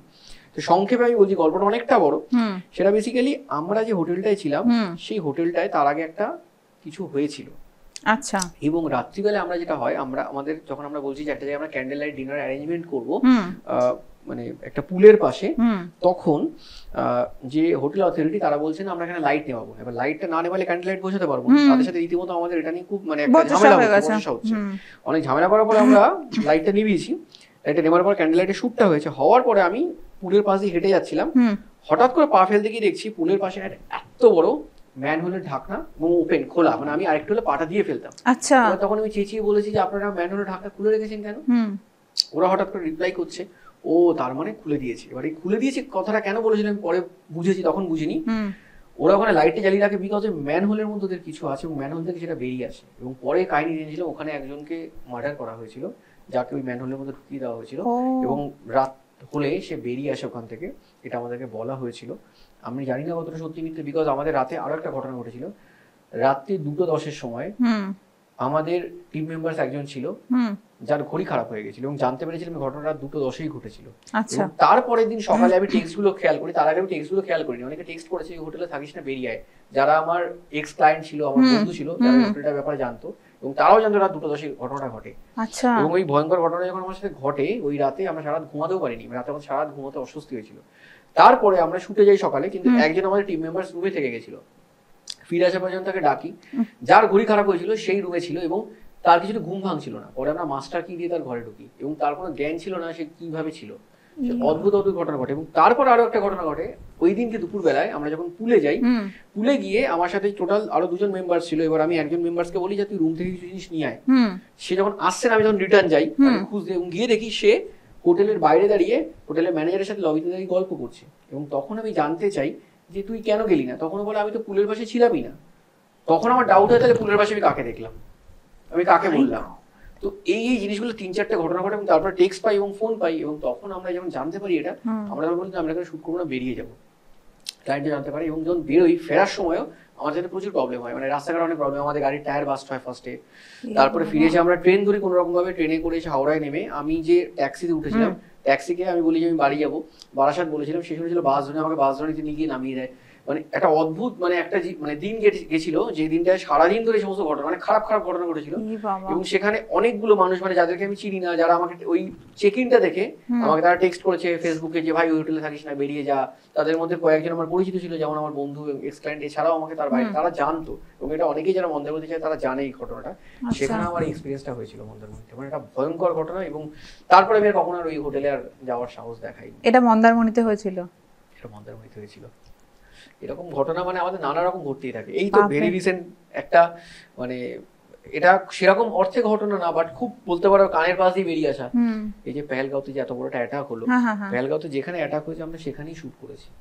ওই সময় ছিল আমরা যে সময় অ্যাটাক হয়েছে তার 15 দিন 20 দিন আগে আমরা ওখান থেকে শুট করে এসেছি, এবং শুধু ওখানে নয়, আমরা ওখানে জঙ্গলে ঢুকে শুট করেছি, সন্ধ্যেবেলায় ওইখানে জঙ্গলের মধ্যে গিয়ে শুট করেছি, যেসব জায়গাগুলো পুরো ভার্জিন, কোনো মানুষজন নেই। আমরা পরে 15 দিন পরে ঘটেছে তখন ভাবছি যে আমরা কত বড় রিস্ক নিয়েছি, তখন আমাদের ওটা অবাক লাগছে। 15 দিন মানে তো একটা টেররিজম অ্যাটাকের জন্য 15 দিন ততক্ষণ ওই জায়গায় রেকিও হয়ে গেছে, হ্যাঁ রেকিও হয়ে গেছে। তো এরকম একটা ঘটনা ঘটেছিল আমাদের সাথে। একবার আমরা দুমকার থেকে ফিরছিলাম, সেই সময় একটা ইনসিডেন্ট হয়েছিল আমাদের সাথে। দুমকার থেকে আমরা ফিরছি, দুমকাতে খুব সুন্দর জায়গাটা, আমরা ডেস্টিনেশন ওয়েডিং কভার করতে গেছিলাম ময়ূরাক্ষী রিসর্ট। অনেকেই জানেন, আমাদের যারা অডিয়েন্সরা শুনুন তারা জানেন ময়ূরাক্ষী রিসর্ট খুব সুন্দর, একদম ব্যারেজের গায়ে, দারুণ জায়গা। তো রোজ আমরা রাতে শুট করে দুমকা সিটিতে যখন ফিরতাম, পুরো রাস্তাটা ছিল জঙ্গলের মধ্যে দিয়ে। তো আমরা যখন ফেরার সময় কি করতাম, আমরা গাড়িটাকে অফ করে লাইট অফ করে জঙ্গলের মধ্যে দাঁড়িয়ে যেতাম। এবারে পুরো ওখানে ঝিঝি পোকার ডাক, পুরো গা ছমছমের ব্যাপার, এইগুলো পুরো এনজয় করতাম। মানে এই জিনিসগুলো না দারুণ লাগে। এবং এই শুট থেকে ফেরার সময় একটা ইনসিডেন্ট হয়, সেটা হচ্ছে প্রচন্ড বৃষ্টি হচ্ছিল, এবং আমাদের কাছে দুটো গাড়ি ছিল, একটা গাড়ি আমি চালাচ্ছিলাম আর একটা গাড়িতে আমাদের টিম মেম্বার আর একজন সে চালাচ্ছিল, দুটো গাড়িতে। বৃষ্টির জন্য যেটা হয় আমাদের মধ্যে আমরা ভিজিবিলিটি কমে যায়, এবং আমরা একে অপরকে ফলো করতে পারিনি। একটা জায়গায় এসে রাস্তাটা ভাগ হয়ে গেছিল, তো আমরা একটা রাস্তা যাই, ওরা একটা রাস্তা যায়। ফোনে তেমন নেটওয়ার্ক ছিল না, হঠাৎ করে ফোনে একটু নেটওয়ার্ক আসে, সেখানে আমাকে একজন জানায় যে আমাদের টিমেরই কেউ, যে ওদের গাড়ি অ্যাক্সিডেন্ট হয়েছে, এবং তখন ওরা লোকেশন দেয় যেটা আমাদের থেকে 15 কিলোমিটার দূরে। এবং তখন সেখানে পৌঁছে দেখি সত্যি ওদের গাড়ি অ্যাক্সিডেন্ট হয়েছে, ওরা ক্ষেতের মধ্যে গাড়ি নিয়ে পড়ে গেছে, যাই হোক সেখান থেকে তুলেছে ওরা, কিন্তু গাড়িটার অবস্থা খুব খারাপ। তারপরে সেখান থেকে আমরা, তখন ছিল দুপুর 2টোয় অ্যাক্সিডেন্ট হয়, দুপুর 2টো থেকে আমরা চেষ্টা করে ঠিক করা করতে করতে বিকেল 5টা হয়ে যায়, এবং সেই জায়গাটা ছিল পুরোপুরি একটা জঙ্গল এরিয়া। ওই দুমকা থেকে মানে কলকাতা আসার পুরো জঙ্গল এরিয়া, যার চারিদিকে পাহাড়, নদী, খুব সুন্দর জায়গা, পুরো জঙ্গল। তারপরে সেখানে গ্রামের লোকেদের কাছে আমরা যাই যে একটু হেল্পের জন্য, তারা বলে যে ওখানে সন্ধ্যাবেলা আর কি জঙ্গলে আসবে না, মানে কাছাকাছি যে গ্রামটা ছিল, সন্ধ্যা হলে ওখানে নাকি হাতির উপদ্রব শুরু হয়ে যায়। তারপর অনেক রিকোয়েস্ট করে একজনকে আনা হয়, সে আসে। তারপরে সেখান থেকে দুমকা সিটিতে গিয়ে একজনকে মেকানিককে নিয়ে এসে সেখানে সমস্ত যাই হোক ব্যবস্থা করে যেটা হয়, সেই আমরা গাড়ি কিছুটা করে চালাচ্ছি, গাড়ি কুলেন্টে সমস্ত জল গড়িয়ে পড়ে যাচ্ছে। তখন আমার সাথে আমার ভাই আশুতোষ ছিল, তো ও নেমে গিয়ে সেই যেখানে যেখানে জল জমে আছে সেখান থেকে জল তুলে এনে আবার কুলেন্টে জল ঢালছে, আর ও নিজের মানে জামা খুলে ওখানে সমস্ত গাড়ির বাম্পার বেঁধে রাত্রিবেলা যখন আমরা ওখানে গাড়ি সারাচ্ছি, রাত্রিবেলা জঙ্গলের মধ্যে, তখন কিসের আলোয় জানো, সেটা এলসির আলোয় আমরা গাড়ি সারিয়েছিলাম। এলসি দিয়ে লোকে জানে ওয়েডিং ফটোগ্রাফিতে লাইট করা হয়, সেটা দিয়ে আমরা গাড়ি সারিয়েছিলাম, তার ছবি এখনো আমাদের কাছে আছে। তো এইভাবে করতে করতে রাত 3টের সময় আমরা এসে পৌঁছাই আসানসোল। মানে সারা রাত ভাবে ওইভাবে গাড়ি চালিয়েছি। আগের দিন দুপুর 1টায় আমরা বেরিয়েছি, 3টের সময় আসানসোলে পৌঁছাই, 3টের থেকে গাড়ি চালিয়ে যখন বাড়ি এসে পৌঁছাই পরের দিন সকাল 12টা, আগের দিন 1টায় বেরিয়েছি, চোখ না বন্ধ হয়ে যাচ্ছিল, এইরকম একটা এক্সপিরিয়েন্স। তো এই ওয়েডিং ফটোগ্রাফিতে না মানে আমাদের বিভিন্ন রকম এক্সপিরিয়েন্স হয়েছে, বাট কি বলতো এগুলোকে না মানে এনজয় করতে হবে, ফ্রাস্ট্রেশন চলে আসলে হবে না, এগুলোকে এনজয় করতে করতে আমরা এসেছি। তো বিভিন্ন সময় যারা ভাবে যে ওয়েডিং ফটোগ্রাফি খুব ইজি ব্যাপার, এত মানে ইজি, আমি তোমাকে একটা ছোট্ট গল্প বলি, আমার একদম জীবনের শুরুর দিকের গল্প। আমি একটা শুটে ডালটনগঞ্জ যাই, ঠিক আছে, এটা আমি বলছি ওই আজ থেকে 10 বছর 11 বছর আগের কথা। তো ক্লায়েন্ট আমাকে ট্রেনের যে টিকিট দিয়েছিল, সেই টিকিটে ডালটনগঞ্জে যখন পৌঁছাই তখন বাজে হচ্ছে ভোর 3:30, এবং আমি ডিসেম্বর মাস ডালটনগঞ্জ ভোর 3:30, কি পরিমাণ ঠান্ডা হতে পারে তুমি আইডিয়া করতে পারছো। আমি নামি ট্রেন থেকে, নেমে বাইরে যখন আসি, আমার সাথে আমার একজন ভিডিওগ্রাফার, একজন অ্যাসিস্ট্যান্ট, টোটাল 3 জন আমরা ছিলাম। তো বাইরে যখন মানে প্ল্যাটফর্মে দাঁড়াই, প্ল্যাটফর্মে অসম্ভব ঠান্ডা, সেই ঠান্ডা সম্বন্ধে আমার কোনো আইডিয়াও ছিল না। আজ থেকে 10-11 বছর আগের কথা, এবং তখন সত্যি শুরু করেছে নই, এবং আমরা জানি না কোথায় কি ওয়েদার, এখন আমরা ওয়েদার ফোরকাস্ট অত হয়তো দেখতাম না, জানতাম ঠান্ডা পড়ছে। ডালটনগঞ্জের ওই প্রচন্ড ঠান্ডা, এবার দেখছি যে দূরে আগুন জ্বলছে, সেখানে গিয়ে দেখছি ওই যারা ওই কাঠকুড়ানি তারা এক জায়গায় করে সমস্ত আগুন জ্বালিয়ে। তখন কি করবো, রাত 3:30 সময় কোথাও তো যাওয়ার জায়গা নেই, ক্লায়েন্টকেও ফোন করতে পারবো না। আজকে আমরা কি বলি, ক্লায়েন্টকে গাড়ি পাঠিয়ে দিতে, তখন ক্লায়েন্টকে গাড়ি পাঠানোর মতো বলার জায়গাটা আমরা তৈরি করতে পারিনি। তো ওখানে ওই ভোর হওয়া অব্দি ওয়েট করছি, এই কাগজ কুড়ানি কাঠ কুড়ানি ওদের পাশে বসে, আগুনের পাশে বসে আগুনের তা নিচ্ছি, আর ওইভাবে বসেছিলাম ক্যামেরা ব্যাগ পিঠে নিয়ে। তো অনেক কিছু এর ঘটনা আছে জানো তো, এই ঘটনাগুলো মানে বললে শেষ হবে না, বাট ছোটো ছোটো এখন প্রচুর ঘটনা আছে। তো এইগুলোকে না হ্যাপিলি অ্যাকসেপ্ট করতে হয়, হ্যাপিলি অ্যাকসেপ্ট করলে তারপরে এগোনো যায়। বাট ওইগুলো থেকে যদি আমরা নিজের একটা ব্যারিয়ার ক্রিয়েট করি, না এটা আমার মেন্টাল ব্যারিয়ার, না এরকম খুব কঠিন, তাহলে এগুলো খুব কঠিন। বাট এগুলোকে মজা করে এনজয় করতে হবে, চেরিশ করতে হবে। এগুলো লাইফ টাইম একটা মানে আমার কাছে এখন এগুলো একটা অভিজ্ঞতা, এবং আমি সারাজন গল্প করতে পারবো মানুষকে। এগুলো এখন বলতেও মনে হয় ভালো লাগে, ভালো লাগে, একদম মেমোরি এগুলো অ্যাকচুয়ালি। একদম একদম একদম একদমই তাই। এতক্ষণ আমরা শুনলাম রিকদার পুরো জার্নিটা শুনলাম। এখন রিকদা কি ভাবছে, আগামীতে আরো কি করবে, সমস্তটাই রিকদা আমাদের সাথে তো শেয়ার করলো, এটা দর্শকদের সাথেও শেয়ার করলো। তো অসংখ্য ধন্যবাদ যে তুমি এখানে এসছো, আমাদেরকে এতটা সময় দিয়েছো, তোমার ভাবনা চিন্তাগুলো বললে, তোমার ওয়ার্কশপের কথাও বললে। তো তোমার কেমন লাগলো আমাদের এখানে এসে? সত্যি কথা বলতে গেলে অনেক অনেক ধন্যবাদ তোমাদেরকে এত সুন্দরভাবে সুযোগ দেওয়ার জন্য, দ্য স্টোরি বিহাইন্ড পডকাস্টে আমাকে ডাকার জন্য। এবং সত্যি খুব ভালো লাগছে আজ তোমাদের সাথে এতক্ষণ ধরে গল্প করতে, আড্ডা মারতে, এবং নিজেদের মানে আমাদের স্বপ্নগুলোকে বা আমরা যা যা করেছি সেই জিনিসগুলোকে নিয়ে যখন আমরা আলোচনা করি, তখন সত্যি অনেক কিছু রিয়েলাইজ করা যায়। আজকে তোমার সাথে কথা বলতে বলতে আরও অনেক কিছু বেশি রিয়েলাইজ করলাম যে সত্যি যে কি জার্নিটা কেমন ছিল, বা আজকে কোথায় রয়েছি, বা আরও কী করব। তো সব কিছু মিলিয়ে খুব সুন্দর একটা এক্সপিরিয়েন্স হলো, এবং আমি তোমাদেরকে মানে অনেক অনেক ধন্যবাদ জানাই, এবং তার সাথে আমার বেস্ট উইশেস তোমরা আরও অনেক অনেক এগিয়ে যাও, অনেক বিশাল জায়গায় পৌঁছে যাক। আমাদের এইভাবেই আমাদেরকে সাপোর্ট করো, নিশ্চয়ই সবসময় পাশে আছি। আজকে এই পর্যন্ত আমাদের এপিসোড। আবার দেখা হবে অন্য কারোর স্টোরি বিহাইন্ড নিয়ে, অন্য কারোর গল্প নিয়ে। তো সবাই ভালো থাকবেন, সুস্থ থাকবেন। আমার এখন একটা জিনিস শুধু মনে হয় যে রিক ফটোগ্রাফিকে শুধু ব্র্যান্ড বা কোম্পানি হিসেবে না ধরাই ভালো। এটা আমরা একটা রেভলিউশন আনতে চাই, যে রেভলিউশনটা শুধুমাত্র পশ্চিমবঙ্গ নয় বা শুধুমাত্র ইন্ডিয়া নয়, ওভারঅল সারা পৃথিবীতে, যে একটা মানুষের গল্প বলার যে আঙ্গিক, সেটাকে আমরা নতুনভাবে তুলে ধরতে চাই। এবং এই রেভলিউশনটা আমরা আমাদের যে ক্যামেরা থ্রু দিয়ে, আমাদের চোখের, আমাদের ভিশনের থ্রু দিয়ে আমরা করতে চাই।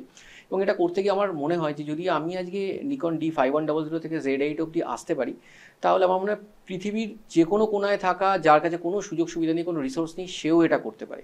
শুধু আমার একটা জিনিস মনে হয় জানো তো, নিজের মধ্যে একটা বিশ্বাস, নিজের মধ্যে একটা আগুন আর এগিয়ে যাওয়ার তাগিদটা যদি থাকে, তাহলে যে কোনো মানুষ যে কোনো কিছুই করতে পারে। শুধু স্বপ্নটা দেখতে হবে, স্বপ্নর পেছনে দৌড়ে এগিয়ে যেতে হবে। রাতে স্বপ্ন নয়, দিবা স্বপ্ন, মানে দিনের বেলায় সত্যিকারে দিবা স্বপ্ন দেখতে হবে, এবং সেই দিবা স্বপ্নকে সফল করার জন্য দৌড়তে হবে। তাহলে আমাদের কিন্তু স্বপ্নটা সত্যিকারের একদম সার্থক হবে এবং সত্যি হবে।